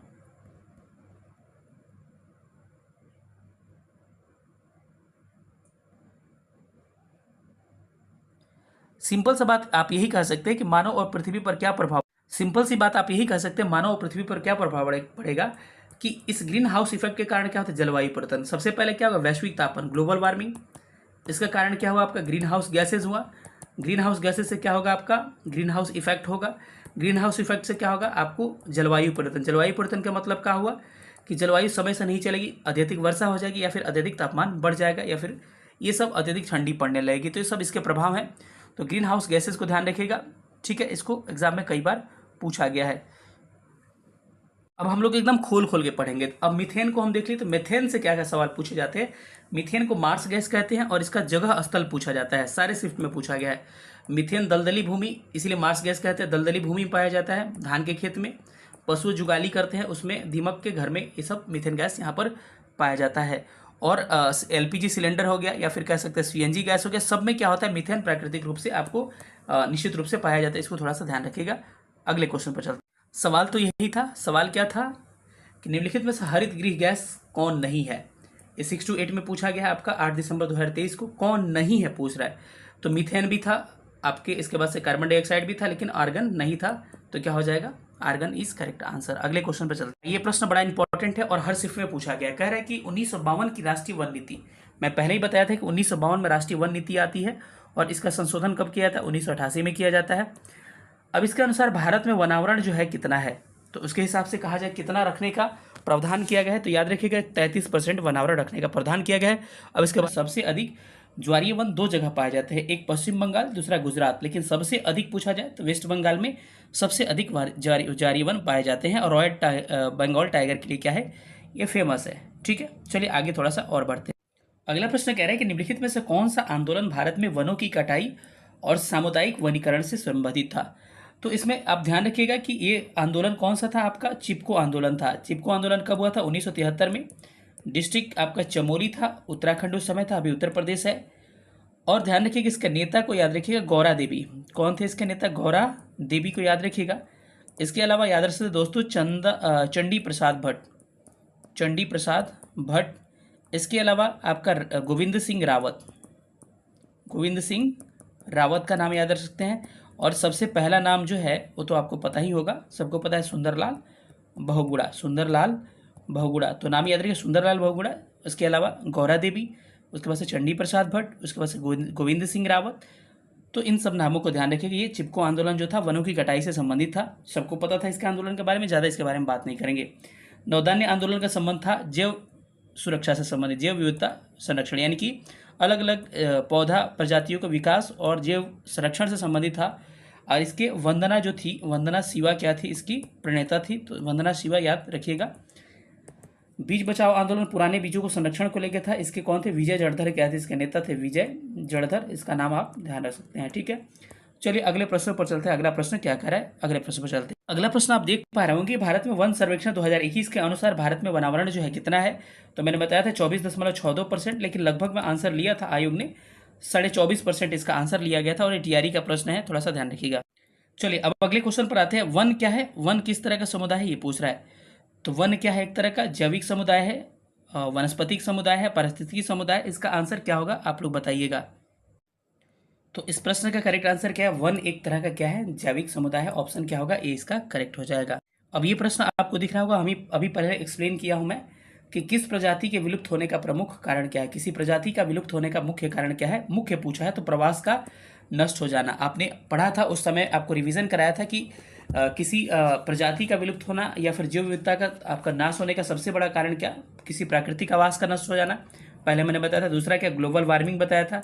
तीसरा आपका विदेशी प्रजातियों का आक्रमण बताया था, और चौथा औद्योगिकरण बताया था। इसको थोड़ा सा ध्यान से आप नोट करिएगा, ठीक है। ऑलरेडी मैं इसको पहले एक्सप्लेन कर चुका हूँ कि प्राकृतिक आवास का नष्ट होना, इसके अलावा ग्लोबल वार्मिंग, उसके बाद मैंने कहा आपका विदेशी प्रजाति का आक्रमण और नगरीकरण, औद्योगिकरण से क्या होता है, आपका जैव विविधता का ह्रास होता है। तो विलुप्त प्राय प्राणी के लिए प्राकृतिक आवास का नष्ट हो जाना सबसे बड़ा कारण यही माना जाता है। अगला प्रश्न कह रहे हैं कि मैंग्रोव वन पाए जाते हैं कहाँ पर, ज्वारनद मुक्त, मतलब कि आप पता ही होगा वेस्ट बंगाल और कच्छ की खाड़ी में क्या पाया जाता है, आपके ज्वारीय वन पाए जाते हैं। इसमें कोई बड़ी बात नहीं है, सबको पता है क्वेश्चन का आंसर। देखिए भारत में असुरक्षित प्राणी कौन सी है, इसके लिए रेड डाटा लिस्ट मैंने बताया था IUCN के द्वारा जारी की जाती है, और विलुप्त प्राय प्राणी या फिर विलुप्त के कगार पर हुए प्राणियों को रखा जाता है इसमें। तो इसमें से एक से अधिक क्या हो जाएंगे, जो कि आपको उस लिस्ट में शामिल किया गया, तो क्या होगा, उपयुक्त में से एक से अधिक करेक्ट हो जाएगा। प्रश्न पर आते हैं कि भारत में वन संसाधनों का ह्रास यानी कि वन की बर्बादी का प्रमुख कारण क्या है, कृषि का विस्तार इसका प्रमुख कारण है। आयोग ने यही आंसर लिया था, तो आयोग का आंसर के हिसाब से मैं कहा कि रीजन तो सब हो जाएंगे, लेकिन प्रमुख कारण क्या हो जाएंगे, आपके कृषि का प्रसार प्रमुख कारण हो जाएगा। अगले प्रश्न पर आते हैं। अगला प्रश्न कह रहा है कि आपको पारिस्थितिक खेती की परंपरागत विधियों द्वारा नई पद्धतियों का विकास किसके द्वारा प्रचलित किया गया। तो याद रखिएगा आपको इसमें इसका आंसर क्या होगा, आपका इसका करेक्ट आंसर जो होगा उपयुक्त में से एक से अधिक, यानी बीज बचाओ, नवधान्य, तवा, मत्स्य सबके द्वारा, यानी कि एक से अधिक इसका करेक्ट आंसर होगा। अब अगला प्रश्न कह रहे हैं कि भारत में स्थापित पहला राष्ट्रीय उद्यान का नाम क्या था। तो राष्ट्रीय उद्यान से संबंधित हम लोग थोड़ा सा फैक्ट को देखते हैं, उसके बाद हम इसके बारे में डिटेल में बात करेंगे। चलिए एक लिस्ट को हम लोग देखते हैं। ये लिस्ट में आप देख पा रहे होंगे कि इसमें राज्य वाइज हम दे रखे हैं आपके राष्ट्रीय उद्यान, नेशनल पार्क और वाइल्ड लाइफ सेंचुरी। याद रखिए सबसे अधिक नेशनल पार्क कहाँ है, MP में है। वही कहा जाए वन्य जीव अभयारण्य, वाइल्ड लाइफ सेंचुरी कहाँ पर है, अंडमान निकोबार में है। ठीक है, लास्ट में मैं सब लिख दिया हूँ, लिखने की जरूरत नहीं है आपको। भारत में स्थापित पहला जो नेशनल पार्क है उसका नाम क्या था आपका, उत्तराखंड में था, उसका नाम था हेमिस नेशनल पार्क। ठीक है, हेमिस नहीं, सॉरी, हेमिस कह रहे हैं, उसका नाम क्या था आप बताइएगा। इसका नाम क्या था आपका, जिम कार्बेट नेशनल पार्क था, जिसको रामगंगा नदी के बीचों बीच बसाया गया था। तो इसको ध्यान रखिएगा, पहला था 1935 में बना था। कभी कभी आपसे डेट भी पूछ लिया जाएगा। ठीक है, अब आते हैं स्टेट और केंद्र शासित प्रदेश वाइज हम देखते हैं। लद्दाख में एक है जिसका नाम है हेमिस नेशनल पार्क, इसको याद रखिए। जम्मू कश्मीर में सिटी फॉरेस्ट, जिसको सलीम अली कहते हैं। दाची ग्राम किसके लिए, फुंगल के लिए फेमस है। किश्तवाड़ जो है, रिपीट नहीं करूँगा क्योंकि वीडियो लंबी हो जाएगी, आप भले आपको बैक करके दोबारा देखना है देख लीजिएगा, क्योंकि वीडियो ज़्यादा बड़ा नहीं करना है मेरे को। अब आते हैं आपको, अगला आते हैं किसमें, हरियाणा में। तो कालेश्वर और सुल्तान दो हरियाणा में है। राजस्थान में भरतपुर, जो केवलादेव पक्षी अभयारण्य कहा जाता है, किसके लिए प्रसिद्ध है भाई, पक्षियों के लिए, सारस के लिए पॉपुलर, ध्यान रखिए भरतपुर में स्थित है ये। रणथंभ और सरिस्का दोनों किसके लिए फेमस है, बाघ के लिए, दोनों कहाँ पर है, राजस्थान में ये भी स्थित है। इसके नीचे थोड़ा सा आते हैं हम लोग, तो इसको देखते हैं आगे। तो इसमें आइएगा, देखिएगा हिमाचल प्रदेश में रोहेला है, खीरगंगा, पीन वैली, ग्रेट हिमालय। रोहेला, खीरगंगा, पीन वैली, ग्रेट हिमालय हिमाचल प्रदेश में है। वही उत्तर प्रदेश में दुधवा या पीलीभीत या चंद्रप्रभा है। उसके अलावा बिहार में वाल्मीकि नगर नेशनल पार्क, पश्चिमी चंपारण में मात्र बिहार का एक नेशनल पार्क है। संजीव गांधी जैविक उद्यान आपको पटना में स्थित है, सबको पता होगा। झारखंड में बेतला है, पलामू है, स्क्रीनशॉट लेना हो तो ले लीजिएगा। उत्तराखंड में कौन कौन सा नेशनल पार्क है, थोड़ा सा इसको हम लोग एक बार देख लेते हैं। उत्तराखंड में आपको दिख रहा होगा कि जिम कॉर्बेट है, जो भारत का पहला नेशनल पार्क है, मैं पहले ही बात कहा था। ठीक है, इसका नाम हेली नेशनल पार्क पुराना नाम है, हेली, इसको याद रखिएगा, एग्जाम में पूछा जा सकता है कि जिम कॉर्बेट का पुराना नाम क्या है, heli national park. Nanda Devi है, राजा जी है, फूलों की घाटी, ये सब कहाँ है, उत्तराखंड में स्थित है।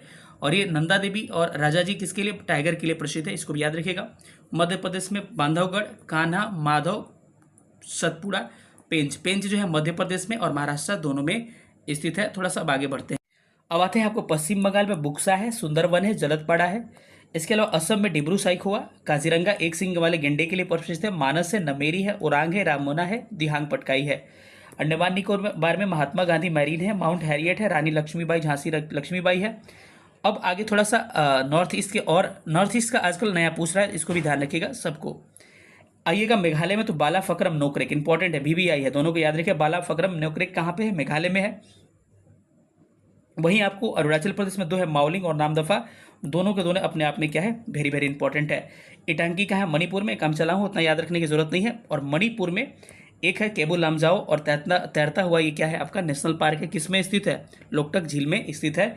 मैंने आज ही पढ़ाया था द ऑफिसर्स क्लासेस पे। मिजोरम में मुरलेन है, फोंगफुई है, जिसको नीला पर्वत ब्लू माउंटेन के नाम से जानते हैं, तो इसको आप थोड़ा सा ध्यान रख सकते हैं। इसके नीचे आइएगा तो पकुई है, तो पकुई को भी आप ध्यान रख सकते हैं। इसके अलावा कहा कि भारत में सबसे अधिक नेशनल पार्क MP में है, वहीं सबसे अधिक वन्यजीव अभयारण्य कहाँ है, अंडमान निकोबार में स्थित। यहाँ पर कुछ स्टेट आपके छूट ही गए थे। छत्तीसगढ़ में आपको इंद्रावती है, कांगेर घाटी है, घासीदास है। उड़ीसा में भितरकनिका है, कछुआ के लिए फेमस है, सिमलीपाल हो गया। इसके अलावा कर्नाटक में आपका अंसी, बांदीपुर, बरेनहट्टा, कुद्रेमुख, राजीव गांधी, जिसको नगर होल कहते हैं। केरल में पेरियार है, जो हाथी के लिए फेमस है, और साइलेंट वैली है। इसके थोड़ा सा नीचे और आते हैं हम लोग, तो गुजरात में आपको दिख रहा होगा साथियों, गुजरात में आपका गिर है, मैरीन है, जिसको कच्छ की खाड़ी भी कहते हैं हम लोग। उसके बाद ग्रेट इंडियन बस्टर्ड है। महाराष्ट्र में चंदोली है, संजय गांधी, बोरीवली है। नौगांव है, पेंच आपको पता है, MP और महाराष्ट्र दोनों जगह है, मैंने पहले भी बताया था। तमिलनाडु में मन्नार मैरीन, इंदिरा गांधी, अन्नामलाई जो है। आंध्र प्रदेश में पापीकोंडा, श्री वेंकटेश्वर।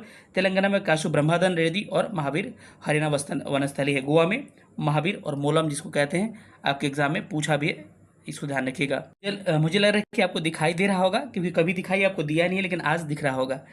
अब भारत में जैव मंडल यानी कि बायोस्फीयर रिजर्व है। बायोस्फीयर रिजर्व क्या होता है कि जीव जंतुओं को वहाँ पर संरक्षित करने के लिए बनाया जाता है।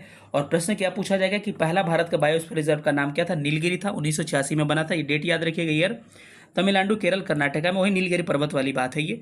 दूसरा भी याद रख सकते हैं, नंदा देवी 1988 में बना था, ईयर इसका भी याद रख लीजिएगा, उत्तराखंड में है। इसके अलावा नोकरेक कहाँ पर है, मेघालय में है। और गारो जो पहाड़ी है वहीं पर स्थित है। मन्नार जो है आपके तमिलनाडु में है। और सुंदरवन पश्चिम बंगाल में है। मानस असम में है। ग्रेट निकोबार अंडमान निकोबार में स्थित है। सिमलीपाल उड़ीसा में, डिब्रू साइखोवा असम में है, और दिबांग का है आपको अरुणाचल प्रदेश में स्थित है। और थोड़ा सा नीचे हम लोग आते हैं तो पंचमढ़ी मध्य प्रदेश में है, कंचनजंगा सिक्किम में है, अगस्त्यमालाई तमिलनाडु केरल में है। इसके अलावा अचानक कुमार अमरकंटक जो है मध्य प्रदेश छत्तीसगढ़ में स्थित है। कच्छ का रण जो है गुजरात में स्थित है। कोल्ड डेजर्ट जो है हिमाचल प्रदेश में है। शेषाचलम पहाड़ी जो है आंध्र प्रदेश में। पन्ना जो है मध्य प्रदेश में है।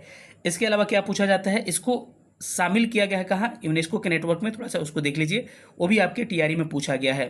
इस लिस्ट को थोड़ा सा ध्यान से देखिएगा। टोटल मैंने कहा कि 18 बायोस्फीयर रिजर्व हैं। पहला क्या है, नीलगिरी है, लेकिन 18 में से 12 को शामिल किया गया किसमें, यूनेस्को विश्व नेटवर्क में मान्यता प्राप्त है। तो 12 का नाम थोड़ा सा आपको कॉल कर लेना चाहिए, रिकॉल। 12 का मत याद रखिएगा, 6 का याद रखिएगा, जो नहीं प्राप्त है वो ज़्यादा आसान होगा। ये सब स्मार्ट स्ट्रेटजी है।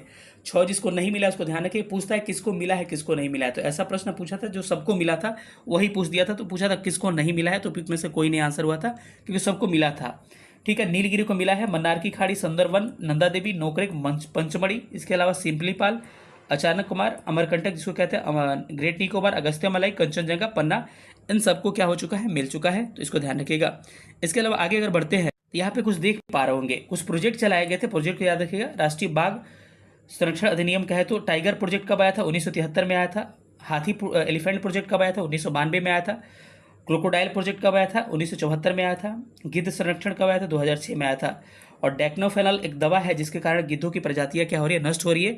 और ये वेरी वेरी वेरी इंपॉर्टेंट प्रश्न है, लगातार पूछ रहा है एग्जाम में, पीसीएस में पूछा, आपके एग्जाम में भी देखना, ये छप सकता है प्रश्न कि किस दवा के कारण गिद्धों की प्रजातियां समाप्त हो रही है। तो एक डेक्नोफेनल दवा है जो कि आपको पशुओं को दिया जाता है, और गिद्ध जो होते हैं पशु को खाते हैं तो क्या होते हैं, उनको प्रभावित करता है और मर जाते हैं। तो डेक्नोफेनल दवा का नाम याद रखेगा। गंगा नदी डॉल्फिन राष्ट्रीय जलीय जीव 2009 में इसको घोषित किया जाता है, 5 अक्टूबर को घोषित किया जाता है, 5 अक्टूबर 2009 को। और इसको गैंगटिक डॉल्फिन को आपको राष्ट्रीय जलीय जीव घोषित किया गया, और इसीलिए डॉल्फिन डे 5 अक्टूबर को ही मनाया जाता है। मैंने पहले भी बताया कि टाइगर मैन ऑफ इंडिया किसे कहते हैं हम लोग, tiger of man of India आपको कैलाश अंकल को, और birds man of India Salim Ali को कहा जाता है। भारत में प्रथम राष्ट्रीय उद्यान क्या है, जिम कार्बेट 1935 में बना था, और सर्वाधिक राष्ट्रीय उद्यान आपके एमपी में स्थित है, ठीक है। और सर इसको टाइगर स्टेट के नाम से जाना जाता है। सलीम अली को बर्ड्समैन, कैलाश अंकल को टाइगर मैन ऑफ इंडिया कहा जाता है। सर्वाधिक वन्य जीव अभयारण्य अंडमान निकोबार में स्थित है। आपका कहानी खत्म। अब लगभग थ्योरी का सेक्शन सारा खत्म हो गया। आप क्वेश्चन पर आएंगे। कह रहे हैं कि भारत में स्थापित पहला राष्ट्रीय उद्यान जिम कार्बेट है, 1935 में बना था, ठीक है। तो इसको हेली नेशनल पार्क के नाम से भी जाना जाता है, ठीक है। कहाँ पर, उत्तराखंड में अवस्थित है, रामगंगा नदी। चलिए अगले क्वेश्चन पर हम लोग मूव करते हैं। अगला प्रश्न आप देख रहे होंगे, कह रहा है अगला प्रश्न,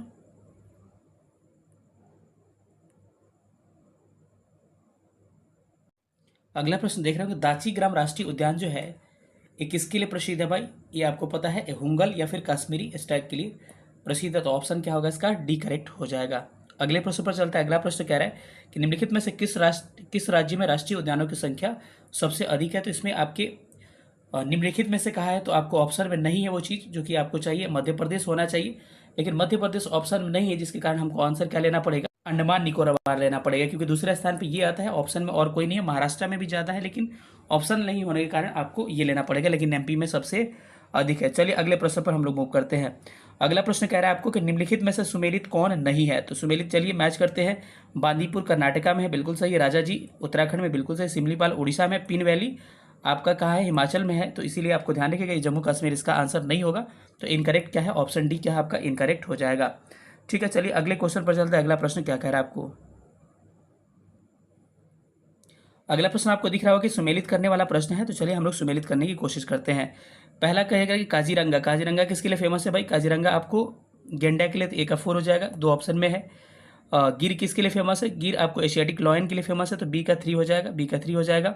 सुंदरवन किसके लिए, बाघ के लिए फेमस है, तो सी का 1 हो जाएगा। और पेरियार जो हाथी के लिए प्रसिद्ध है, तो डी का क्या हो जाएगा, डी का 2 हो जाएगा। तो ऑप्शन इसका क्या होगा, ऑप्शन इसमें से सी क्या होना चाहिए, सी ऑप्शन इसका करेक्ट होना चाहिए, ठीक है। अगले प्रश्न पर हम लोग चलते हैं। अगला प्रश्न क्या कह रहा है, थोड़ा सा फास्ट अब बढ़ेंगे क्योंकि सारा थ्योरी कर चुके हैं, बस रामसर साइट्स बचा हुआ है, उसको थोड़ा सा एक बार हम लोग झटके में कर लेंगे। अगला प्रश्न क्या है, निम्नलिखित में से कौन सा एक नेशनल पार्क इसीलिए अनूठा है क्योंकि एक प्लवन है। सिंपल सी बात है, ये कह रहा है कौन सा तैरता हुआ नेशनल पार्क है। तो ध्यान रखना है कि क्या है, केबुल लामजाओ क्या है आपका तैरता हुआ नेशनल पार्क है, तो क्या होगा, केबुल लामजाओ इसका करेक्ट आंसर हो जाएगा। कहाँ पर है, केबुल लामजाओ मणिपुर में है, और किस झील में, लोकटक झील में अवस्थित है, इसको ध्यान रखिएगा। अगले प्रश्न पर चलते हैं। अगला प्रश्न क्या कह रहा है, प्रश्न संख्या 33 कह रहा है कि सुमेलित करना है। चलिए सुमेलित करिए आप ही। बांधवगढ़ का है, बांधवगढ़ एमपी में है, तो क्या हो जाएगा, ए का आपका 3 हो जाएगा, 2 ऑप्शन में है। इसके अलावा आपका बांदीपुर का है, बांदीपुर आपका कर्नाटका में है, बी का 4 हो जाएगा। इसके अलावा रोहेला जो है कहाँ पर है, रोहेला हिमाचल में है, तो सी का 1 हो जाएगा। और गिर गुजरात में है, 2 हो जाएगा, ऑप्शन बी इसका करेक्ट हो जाएगा। अगले सवाल पर चलते हैं कि एक सिंग गेंडे के लिए प्रसिद्ध राज्य का नाम है, असम, और राज्य है काजीरंगा नेशनल पार्क जो एक सिंग वाले गेंडे के लिए प्रसिद्ध है। आगे प्रश्नों पर हम लोग बढ़ते हैं। अगला प्रश्न क्या है कि भगवान महावीर वन्यजीव अभयारण्य कहाँ है। तो आपको ध्यान रखना है, गोवा में है। आपके एग्जाम में ये पूछा हुआ टीआरई में प्रश्न है, कुछ टीआरई के प्रश्न, कुछ पीसीएस के प्रश्न, सबको मिला के चल रहे हैं हम।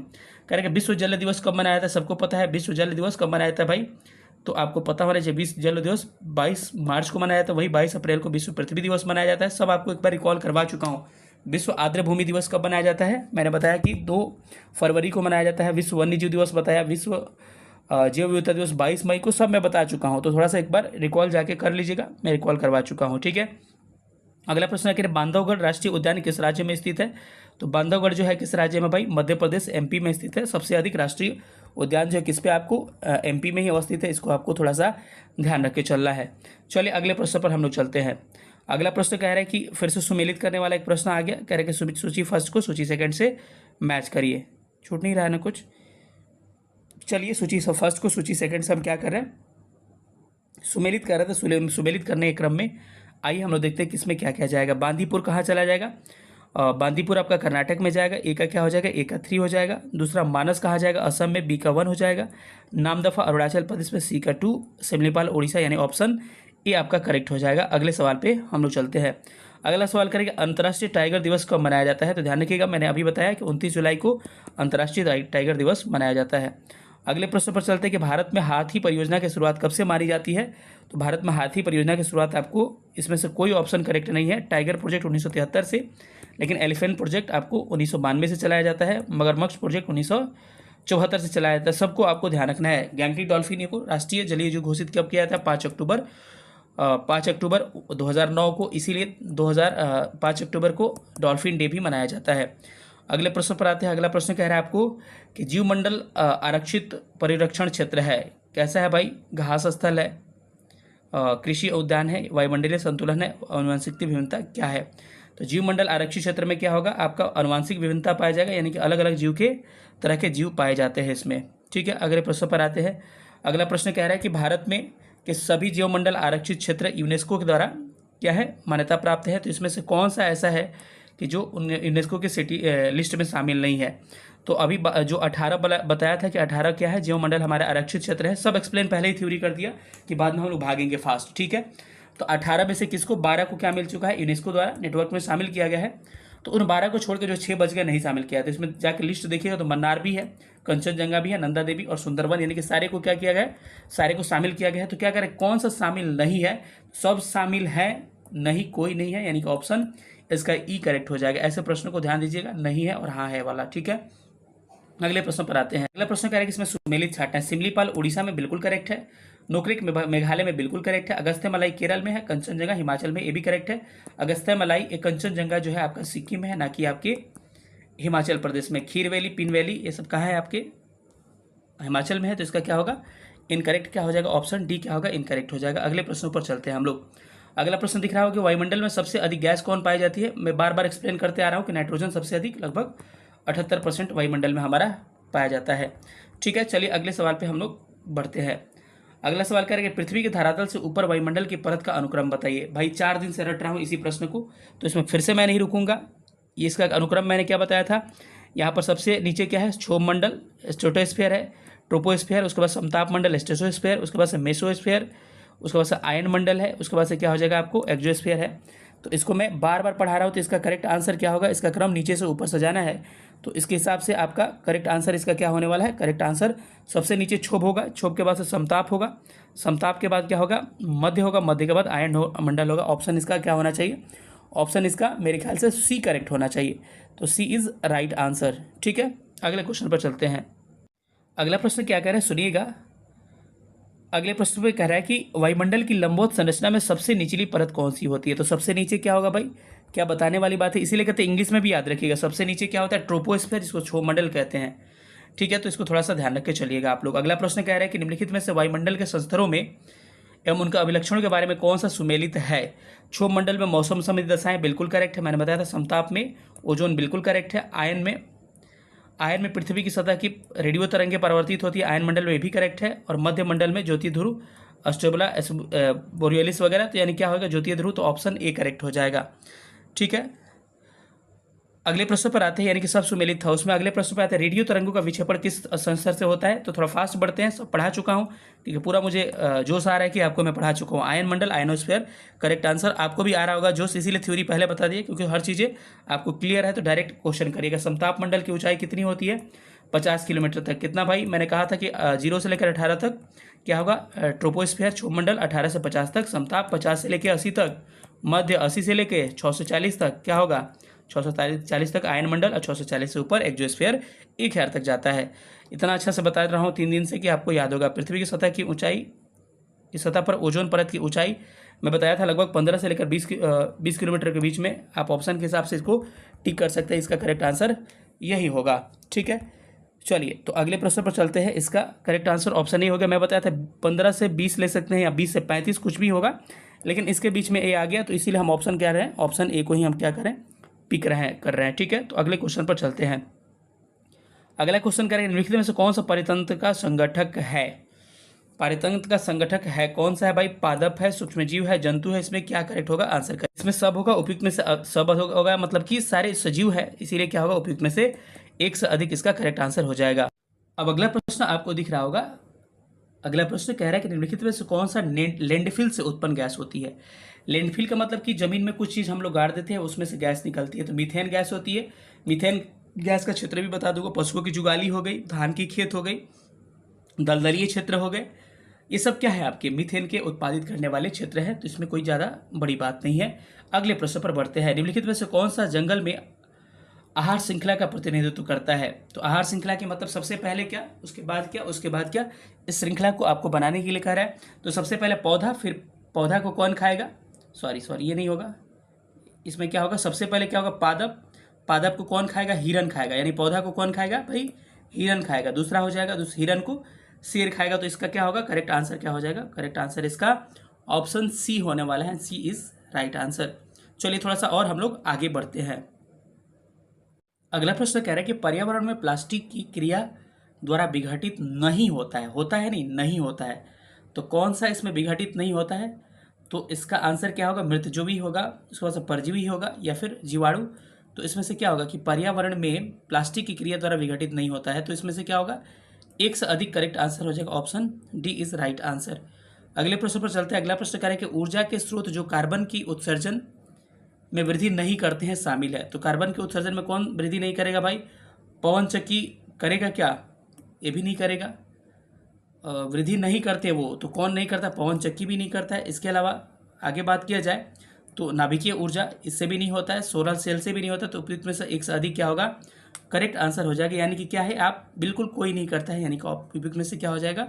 करेक्ट। ऊर्जा के जो स्रोत कार्बन उत्सर्जन में वृद्धि नहीं करते हैं, तो कौन नहीं करता है? 1 2 3, मतलब उपयुक्त में से एक से अधिक करेक्ट आंसर हो जाएगा। अगले प्रश्न पर आते हैं। कह रहे कि आहार श्रृंखला में शाखान्वित श्रृंखला क्या होती है?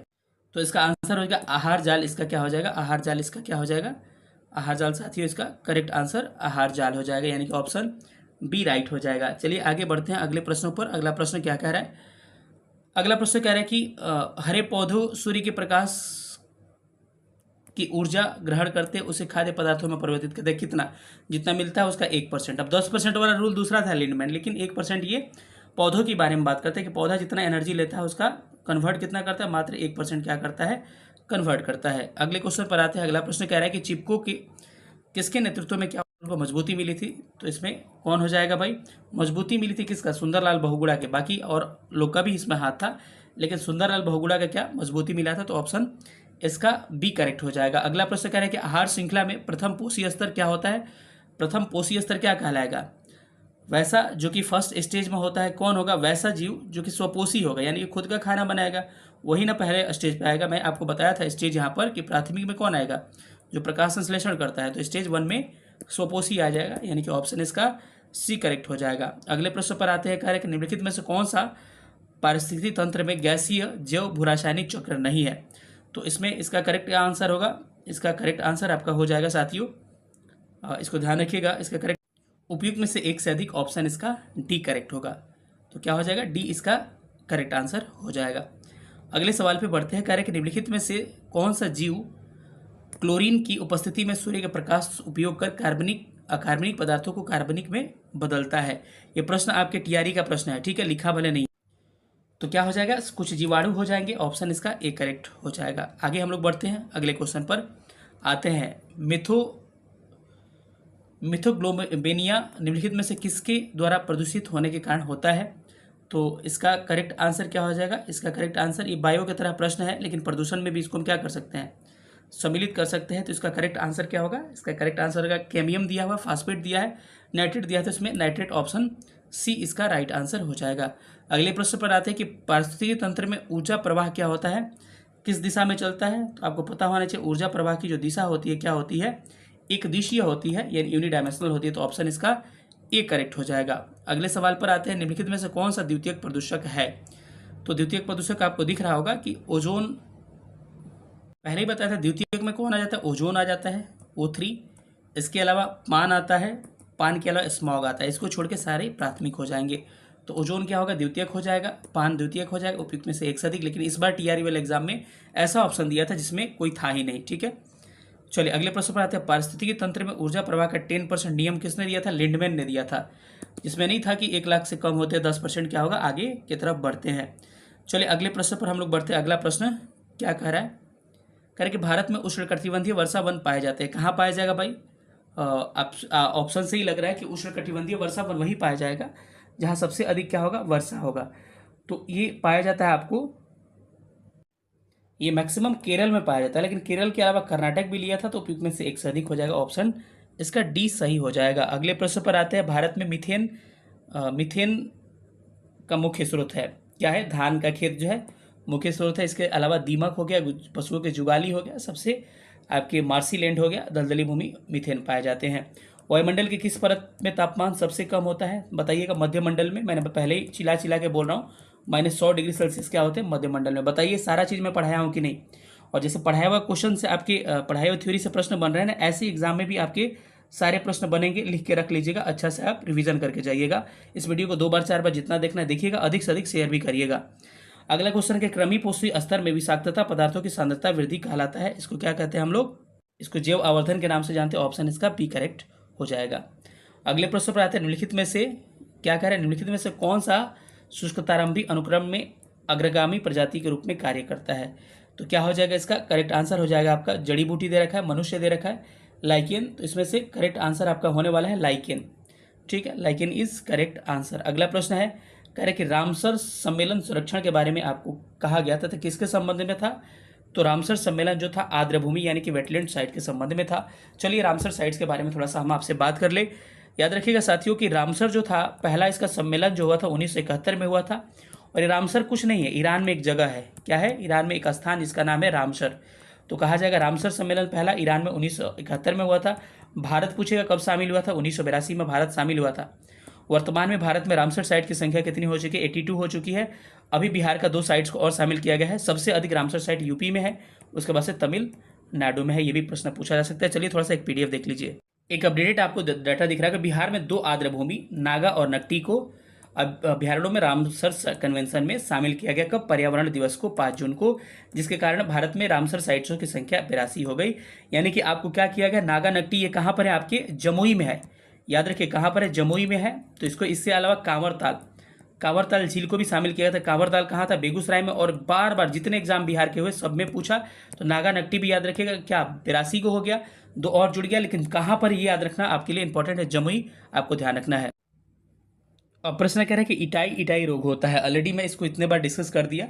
इटाई रोग जो है पारा के कारण होता, सॉरी कई बार पीडीएफ में दिखा दिया आपको कि पारा से मिनीमाता होता है, लेकिन इटाई कैडमियम से होता है। पारा से मिनीमाता रोग होता है। इसके अलावा नाइट्रेट आयन से ब्लू बेबी सिंड्रोम होता है। वही फ्लोराइड आयन से आपको फ्लोरोसिस होता है। इसको ध्यान रखिएगा, यहाँ से सवाल बन सकते हैं।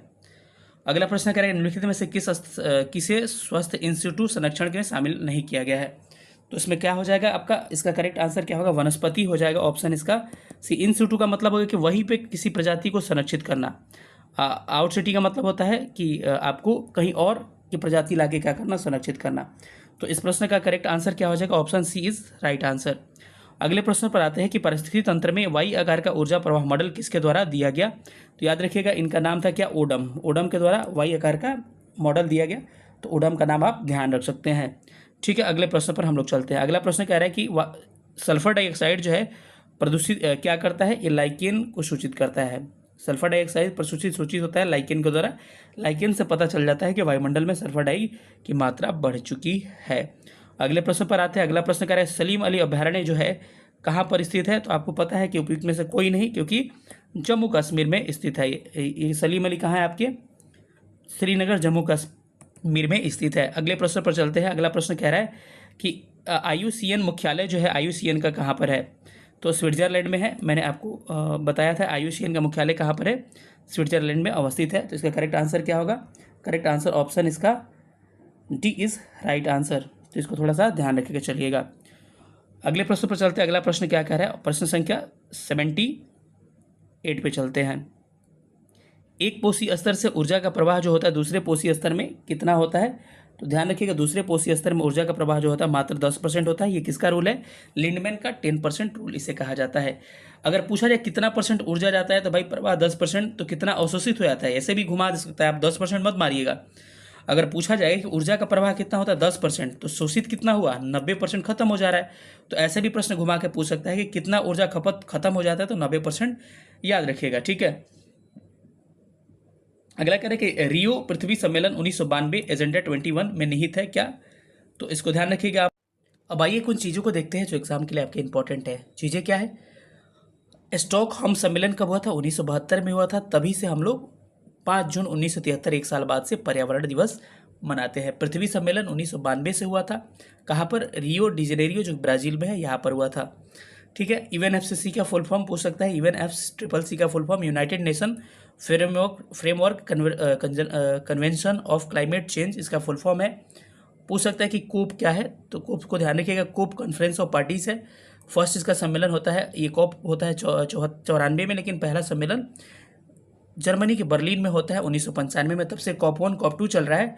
और पेरिस जलवायु समझौता कॉप 21 बड़ा इंपॉर्टेंट है, 2015 में हुआ था। कॉप 26 आपको ग्लासगो यूके में हुआ था। कॉप 27 जो है आपका शर्म अल शेख कहाँ पे? मिस्र में हुआ था। इन सब बातों को थोड़ा सा आप ध्यान रख सकते हैं। इसके अलावा आपको दिख रहा होगा कॉप 27 शर्म अल शेख मिस्र में, कॉप 28 दुबई यूएई में, और कॉप 29 बाकू अजरबैजान में होगा अब, ठीक है। अब आगे थोड़ा सा बढ़ते हैं तो इसमें कुछ प्रोटोकॉल को देखते हैं, इंपॉर्टेंट है, बहुत ध्यान रखिएगा। मॉनिट्रियो प्रोटोकॉल 1997 में हुआ था। इसका एक लेख था, लेख का नाम याद रखिएगा, पूछ सकता है एग्जाम में। अवर कॉमन फ्यूचर यूपीपीसीएस में पूछा जा चुका है। और मॉनिटरी प्रोटोकॉल किससे संबंधित था? ओजोन परत से। तो ओम याद रखिएगा, ओम, ओ मतलब कि ओ ओजोन, एम मॉनिट्रियो, ठीक है। क्योटो प्रोटोकॉल 1997 में किससे संबंधित है? ग्रीन हाउस गैस से संबंधित है। और कार्बन क्रेडिट की अवधारणा इसमें दी जाती है, थोड़ा सा इसको ध्यान रखिएगा। तो प्रश्न कह रहा है कि रियो जेनेरियो सम्मेलन 1992 जो है एजेंडा 21 जिसे कहते हैं, वो एजेंडा 21 कहते हैं, क्योंकि 1972 के बाद से 20 साल के बाद हुआ था, तो इसके एजेंडा 21। तो इसमें क्या निहित है? तो पर्यावरण संरक्षण, वैश्विक सतत विकास और विश्व शांति भी कह सकते हैं। उपयुक्त में से एक से अधिक इसका करेक्ट आंसर हो जाएगा। चलिए अगले प्रश्न पर चलते हैं। अगला प्रश्न कह रहा है कि रियो 20 जो इसका पत्र था, इसका शीर्षक क्या था? तो the future we seek, the future we have, the future we see, the future we want, क्या था इसका? ये था, ठीक है, इसका शीर्षक था। अगले प्रश्न पर आते हैं। राष्ट्रीय अभियांत्रिकी शोध संस्थान, जिसको हम लोग नेरी के नाम से जानते हैं। नेरी पहले मैं पढ़ा चुका, 1958 में बना था। इसका मुख्यालय कहाँ है? नागपुर में। पहले मैं बार बार चिल्ला के आपको स्टार्टिंग में ही बताया, नेरी ऑप्शन सी हो जाएगा, ठीक है। अगला प्रश्न आता है कि यूएनईपी का मुख्यालय कहाँ? यूनाइटेड नेशन एनवायरमेंट प्रोग्राम की इसकी स्थापना 1972 में होती है। केन्या के नैरोबी में क्या है इसकी हेडक्वार्टर है, ध्यान रखिएगा। अगले प्रश्न पर आते हैं। अगला प्रश्न करके भारत में पर्यावरण संरक्षण अधिनियम जो पारित हुआ था, कब हुआ था? तो याद रखिए, पहले अभी बता चुका हूँ, 1986 में पर्यावरण संरक्षण अधिनियम भारत में पारित हुआ था। अगला कार्य कि नेशनल ग्रीन ट्रिब्यूनल यानी कि एनजीटी की स्थापना 2010 में होती है। प्रकाश श्रीवास्तव अभी क्या है? इसके अध्यक्ष है, 2010 याद रखिएगा, यानी कि 2010 इज करेक्ट आंसर। पर्यावरण संरक्षण से संबंधित है ये भी। निम्नलिखित में से पारिस्थितिक संबंध का अध्ययन क्या होता है? किसके बीच में भाई? तो इसका करेक्ट आंसर क्या होगा? पारिस्थितिकी निम्नलिखित में से बीच पारस्परिक संबंध है जीव और वातावरण के बीच में, यानी कि ऑप्शन इसका ए करेक्ट हो जाएगा। अगले प्रश्न पर आते हैं। पारिस्थितिकी तंत्र की संकल्पना को प्रस्तावित किसने किया था? तो मैं बताया था कि ट्रांसले, पारिस्थितिकी तंत्र ट्रांसले, ठीक है। पारिस्थितिकी तंत्र किसने दिया था? ट्रांसले ने दिया था, जिसको हम इकोसिस्टम के नाम से जानते हैं, ठीक है। एजी ट्रांसले प्रैक्टिस एजी हैकल जो था, हैकल किसका दिया था? पारिस्थितिकी का, यानी कि इकोलॉजी का दिया था। सबको आप ध्यान रखिएगा। अगले प्रश्न पर आते हैं। निम्नलिखित में से एक कृत्रिम पारितंत्र कौन सा है? दो तरह का पारितंत्र बताया था, एक प्राकृतिक, दूसरा कृत्रिम। तो एक कृत्रिम पारितंत्र पूछा है, तो वन प्राकृतिक है। इसके अलावा अगर आते हैं तालाब, तालाब क्या है? तालाब भी एक तरह का क्या है? कृत्रिम है, तो तालाब भी हो जाएगा। और खेत जो हम बनाते हैं ये भी क्या है? कृत्रिम है। तो इसका आंसर क्या होगा करेक्ट? तो चलिए क्या हो जाएगा इसमें? बस खेत जो होगा क्या है? खेत आपका क्या है? कृत्रिम है। बाकी तालाब, वन, ये सब क्या है? प्राकृतिक। तो ऑप्शन इसका बी करेक्ट हो जाएगा। अगले प्रश्न पर आते हैं। अगला प्रश्न आपको क्या कह रहा है? कह रहे हैं कि निम्नलिखित में से कौन सा विश्व का सबसे विशालतम पारिस्थितिकी तंत्र है? तो मैं पहले चिल्ला के बोल रहा हूँ, सबसे अस्थायी और सबसे विशालतम क्या है? समुद्र है। तो ऑप्शन क्या होगा? ऑप्शन इसका ए वाला क्या हो जाएगा? करेक्ट हो जाएगा। Option A is right answer. अगले पे आते हैं कि भारत में पारिस्थितिक असंतुलन निम्नलिखित में से के कारण क्या है? मतलब प्राकृतिक संतुलन गड़बड़ क्यों हो रहा है, उसके गड़बड़ होने का रीजन क्या है? तो वनोन्मूलन मतलब वनों की कटाई बिल्कुल सही है, मरुस्थलीकरण बिल्कुल सही है, बाढ़ एवं अकाल। इसमें से क्या होगा, प्रमुख कारण पूछा है ना कि भारत में पारिस्थितिक असंतुलन का निम्नलिखित में से कौन सा एक प्रमुख कारण है। तो मेन कारण अगर कहा जाए, अगर एक ऑप्शन अगर सिलेक्ट करने के लिए कहें आपको, तो यहाँ पे एक लीजिएगा। तो एक क्या हो सकता है, एक आपको वनोन्मूलन हो सकता है, लेकिन कह रहे हैं कि प्रमुख कारण बोला है, ठीक है। तो प्रमुख कारण वनोन्मूलन है, बाकी कहता है कि कौन कारण है, तो सब कारण थे, ठीक है, लेकिन प्रमुख कारण, तो ऑप्शन इसका ए करेक्ट हो जाएगा। अगले सवाल पर आते हैं। अगला सवाल कह रहा है कि पारिस्थितिक तंत्र में जैविक घटकों में कौन उत्पादक होता है। तो आपको पता है कि जो खाना बनाएगा वही उत्पादक होगा, तो इसमें क्या होगा, हरे पौधे क्या हो जाएंगे, हरे पौधे क्या होगा, इसका करेक्ट आंसर हो जाएगा। अगले सवाल पर चलते हैं। अगला सवाल करेंगे, पारिस्थितिकी निकाय में कौन सा ऊर्जा का प्राथमिक क्या है, स्रोत है। तो प्राथमिक ऊर्जा का स्रोत सूर्य है, क्योंकि सूर्य से ही क्या होता है, पौधा भी खाना बनाता है। तो इंपॉर्टेंट प्रश्न है, ये याद रखिएगा, option C is right answer, ठीक है। अगले क्वेश्चन पर चलते हैं। नंबरिंग इधर उधर हो गया है, कोई बात नहीं है, ठीक है। अगर कह रहा है अगला प्रश्न कि पारिस्थितिकी तंत्र में एक पोषी स्तर से दूसरे पोषी स्तर में जो स्थानांतरण होता है, तो ऊर्जा घटती है कि बढ़ती है। मैं कह रहा हूँ कि घटती है, और इसको मैं प्रूफ करके दिखाया भी था आपको। अगले प्रश्न पर आते हैं। पारिस्थितिकी तंत्र में इकोसिस्टम में उच्चतम पोषण कौन प्राप्त करता है, भाई सर्वहारी ओमनीवोरस जो है उच्चतम पोषी स्तर प्राप्त करता है, कौन, ओमनीवोरस। इस प्रश्न को आप ध्यान रखिएगा, ठीक है। अगले सवाल पर चलते हैं। अगला सवाल आपको कह रहा है कि निम्नलिखित में से किसने सर्वप्रथम बायोडाइवर्सिटी का शब्द का प्रयोग किया था। यानी कि बायोडाइवर्सिटी यानी जैव विविधता शब्द का प्रयोग वाल्टर जी रोशन, शुरू से ही बता चुका हूं, इसने इसका प्रयोग किया था। तो क्या होगा, ऑप्शन इसका सी क्या हो जाएगा, बिल्कुल करेक्ट आंसर आपका होने वाला है, ठीक है। चलिए अगले सवालों पर चलते हैं। अगला सवाल आपको क्या कह रहे हैं, हम लोग आगे बढ़ते हैं। अगला सवाल देखिएगा। अगला सवाल करेंगे, सर्वाधिक जैव विविधता पाई जाती है कहाँ पर। मैं पहले ही बताया कि उष्णकटिबंधीय वर्षा वनों में सबसे अधिक क्या पाई जाती है, सबसे अधिक जैव विविधता आपकी पाई जाती है, ठीक है। अगले प्रश्न पर चलते हैं। अगला प्रश्न कह रहा है कि भारत में जैव विविधता के प्रमुख हॉट स्पॉट क्या हैं। पूर्वी घाट होगा क्या, बिल्कुल नहीं। पश्चिमी घाट होगा क्या, बिल्कुल होगा। पूर्वी हिमालय होगा, बिल्कुल होगा, क्योंकि एक पश्चिम एक पूरब में, और पश्चिमी भारत ये नहीं होगा। तो क्या होगा, कौन है, तो सही उत्तर हो जाएगा 2 और 3 होगा, ऑप्शन इसका बी क्या होगा, 2 और 3 इज राइट आंसर। चलिए अगले सवाल पर चलते हैं। अगला सवाल क्या है, अगले सवाल पर चलते हैं।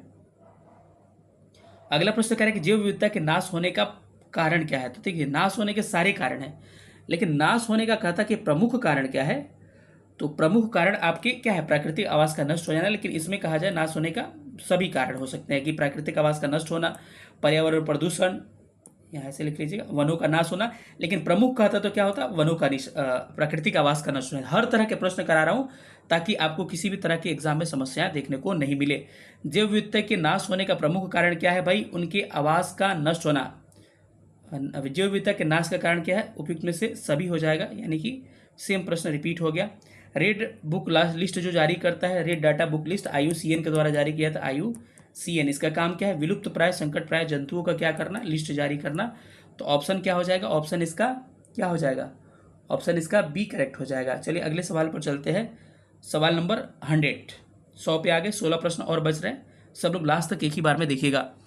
पशुओं को दिया जाने वाला दर्द निवारक दवा भारत में गिद्धों के लगभग विलुप्त प्राय के लिए उत्तरदायी है, यानी कि गिद्धों के नाश होने के लिए भारत में उनके लुप्त होने का प्रमुख कारण है। उनको एक दवा दिया जाता है जिसको डेक्नोफेनॉल कहा जाता है। डेक्नोफेनॉल एक दवा है जो पशुओं को दिया जाता है, और पशु जब मरते हैं तो गिद्ध उनको खाते हैं, तो जिसके कारण क्या होता है, उन पर यह प्रभाव देखने को मिलता है और गिद्ध मर जाते हैं। तो इसीलिए इस पर थोड़ा सा प्रतिबंध भी लगाया गया है। ग्रीन हाउस इफेक्ट प्रक्रिया क्या है, जिसमें ग्रीन हाउस क्या होती थी भाई, ग्रीन हाउस यही प्रक्रिया होती थी। ग्रीन हाउस गैसेस क्या करती थी, सोलर रेडिएशन को पृथ्वी से जो लौट के आता था उसको रोक के रखती थी, जिसके कारण पृथ्वी का टेम्परेचर बढ़ जाता था। जिसमें पौधे के उगाने के समान तापमान बिल्कुल नहीं। जिसमें वायुमंडलीय कार्बन डाइऑक्साइड द्वारा इंफ्रारेड क्या की जाती है, जिसमें वायुमंडलीय कार्बन डाइऑक्साइड द्वारा इंफ्रारेड किरणों को अवशोषित करने के कारण वायुमंडल का तापमान बढ़ जाता है, बिल्कुल। जिसमें बंजरों पर्वतों एवं पहाड़ियों के द्वारा हरा भरा, बिल्कुल नहीं। जिसमें गहरे पानी का रंग, बिल्कुल नहीं। तो ऑप्शन क्या होगा, ऑप्शन इसका बी करेक्ट हो जाएगा, बी इज राइट आंसर। अगले प्रश्न पर चलते हैं। 102 नंबर क्वेश्चन क्या कह रहा है, 102 कह रहा है कि निम्नलिखित में से कौन सा प्राकृतिक रूप से पाई जाने वाली ग्रीन हाउस गैस सर्वाधिक इफेक्ट करती है। तो इसमें जलवाष्प क्या करती है, सबसे अधिक इफेक्ट करती है। बाकी मीथेन भी है, कार्बन डाइऑक्साइड भी, सब है, लेकिन सबसे ज़्यादा इफेक्ट कौन करती है, जलवाष्प। इसको थोड़ा सा ध्यान रखिएगा। जलवायु परिवर्तन का कारण क्या है, तो जलवायु परिवर्तन का कारण क्या है आपका, ग्रीन हाउस गैसेस भी है, ओजोन परत क्षरण भी है, प्रदूषण भी है, यानी क्या हो जाएगा, उपयुक्त में से सभी इसका क्या हो जाएगा, सही आंसर हो जाएगा। अगले प्रश्न पर चलते हैं। निम्नलिखित में से किसमें वायुमंडल के प्राकृतिक संतुलन के लिए कार्बन डाइऑक्साइड की उपयुक्त सांद्रता क्या होनी चाहिए? 0.03%। यानी कि कह रहे थे ना कि प्रदूषण क्या होता है, जो फिक्स किया गया है अमाउंट, अगर अमाउंट बदलेगा तो पर्यावरण प्रदूषण होगा। तो एग्जैक्ट मात्रा जो है 0.03 ही कार्बन डाइऑक्साइड का, 21% किसका है? ऑक्सीजन का, और 78% किसका है? आपका आर्गन का, और 0.9 आर्गन का 0.93%, 78% नाइट्रोजन का, 21% ऑक्सीजन का, और 0.03% किसका है? आपके कार्बन डाइऑक्साइड का। तो इसका आंसर क्या होगा? ऑप्शन बी हो जाएगा। अगले प्रश्न पर आते हैं। जलवायु परिवर्तन पर संयुक्त राष्ट्र का सम्मेलन COP21 आयोजित कहाँ हुआ था? ये आयोजित हुआ था आपको मास्को में, पेरिस में। कहाँ पर? पेरिस जलवायु समझौता कहते हैं 2015 में आयोजित किया गया था। ठीक है, अगले प्रश्न पर आते हैं। अगला प्रश्न क्या कह रहा है कि निम्नलिखित में से कौन सा सुमेलित नहीं है? Cartagena protocol, biodiversity, biosafety, Stockholm सम्मेलन, अनवरत जैविक प्रदूषक, मॉनिटर प्रोटोकॉल, ओजोन, ओम। याद रखिएगा, क्योटो प्रोटोकॉल जल संरक्षण। क्योटो प्रोटोकॉल का संबंध जल संरक्षण से नहीं है बल्कि ओजोन परत के संरक्षण, ओजोन नहीं, इसका क्योटो प्रोटोकॉल का संबंध किससे है? कार्बन क्रेडिट और ग्रीन हाउस गैसों से संबंधित है। तो ऑप्शन क्या होगा इसका? ऑप्शन आपका डी इनकरेक्ट है। बाकी सब क्या हो जाएंगे? बाकी सब करेक्ट हो जाएंगे। ठीक है, अगले प्रश्न पर चलते हैं। अगला प्रश्न कह रहा है कि भारत की आगे ही लिखे थे, भारत की जलवायु परिवर्तन पर प्रथम राष्ट्रीय कार्य योजना, ये भी पढ़ाया हूँ मैं आपको, 2008 में आई थी। अगले सवाल पर चलते हैं। अगला सवाल कह रहा है 108 नंबर की, ओजोन बायोस्फीयर को बचाती है किसके द्वारा? अल्ट्रावायलेट किरणों के द्वारा। ठीक है, तो क्या हो जाएगा इस प्रश्न का? ऑप्शन नंबर क्या हो जाएगा? ऑप्शन नंबर बी क्या हो जाएगा? करेक्ट आंसर हो जाएगा। चलिए अगले क्वेश्चन पर चलते हैं। सवाल नंबर 109 कह रहा है कि निम्नलिखित में से कौन सी गैस है ओजोन परत के हादसे के लिए उत्तरदायी है? तो इसमें से जाइएगा अगर, तो नाइट्रस ऑक्साइड भी है, क्लोरोफ्लोरो भी है, कार्बन डाइऑक्साइड भी है, कार्बन मोनोऑक्साइड भी है। तो क्या इसका आंसर हो जाएगा? इसका करेक्ट आंसर क्या हो जाएगा?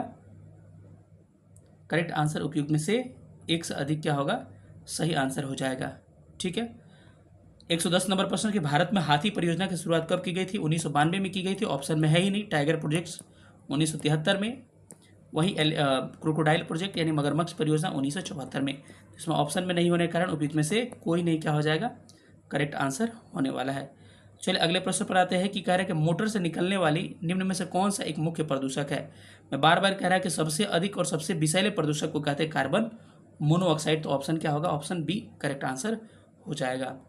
अगला प्रश्न कह रहा है निम्नलिखित में से कौन सा अम्ल वर्षा के लिए उत्तरदायी है? मैं कह रहा था कि नाइट्रोजन डाइऑक्साइड, सल्फर डाइऑक्साइड ऊपर जाता है, बना देता है HNO3, और ये बना देता है क्या? सल्फ्यूरिक अम्ल SO4। सबसे अधिक ये मात्रा होती है, इसी को कहते हैं हम लोग ओजोन, इसी को कहते हैं अम्ल वर्षा। तो इसके लिए carbon dioxide, carbon monoxide, propane, nitrous oxide और सल्फर डाइऑक्साइड, यानी कि ऑप्शन डी करेक्ट हो जाएगा।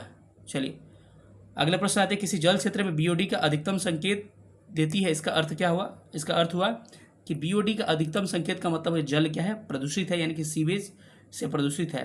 तो इसका आंसर क्या होगा? करेक्ट आंसर इसका बताइए कि क्या होने वाला है? यानी कि सीवेज से जल क्या है? ये प्रदूषित है, इसका मतलब यही हो जाएगा। तो ऑप्शन क्या होगा? Option C is right answer. Bhopal gas त्रासदी में संबंधित कौन सा गैस है भाई? मिथाइल आइसोसाइनेट गैस है। कब हुआ था भोपाल गैस त्रासदी? 2-3 दिसंबर, 2-3 कहा जाता है, 1984 में यह हुआ था मध्य प्रदेश के भोपाल में। अगले प्रश्न पर आते हैं। अगला प्रश्न कह रहा है कि स्वचालित वाहन निर्यातक सबसे अविशित धातु प्रदूषित कौन करता है? तो उसमें सबसे अधिक धातु प्रदूषित करने वाला कौन है? तो कापर दिया है आपका, उसके बाद से लेड दिया है, कैडमियम दिया है। तो इसका आंसर क्या होगा? तो याद रखिए लेड निकलता है, यानी कि शीशा। स्वचालित वाहनों से हम लोग को लेड निकलता है। अगले प्रश्न पर आते हैं। अगला प्रश्न कह रहा है कि निम्नलिखित में से कौन सा द्वितीय प्रदूषक नहीं है? नहीं है कह रहा है, तो पान भी है, PN पान भी है, स्मॉग भी है, ओजोन भी है, सल्फर डाइऑक्साइड नहीं है। तो ऑप्शन इसका सी हो जाएगा। इसी के साथ थैंक्स फॉर वॉचिंग।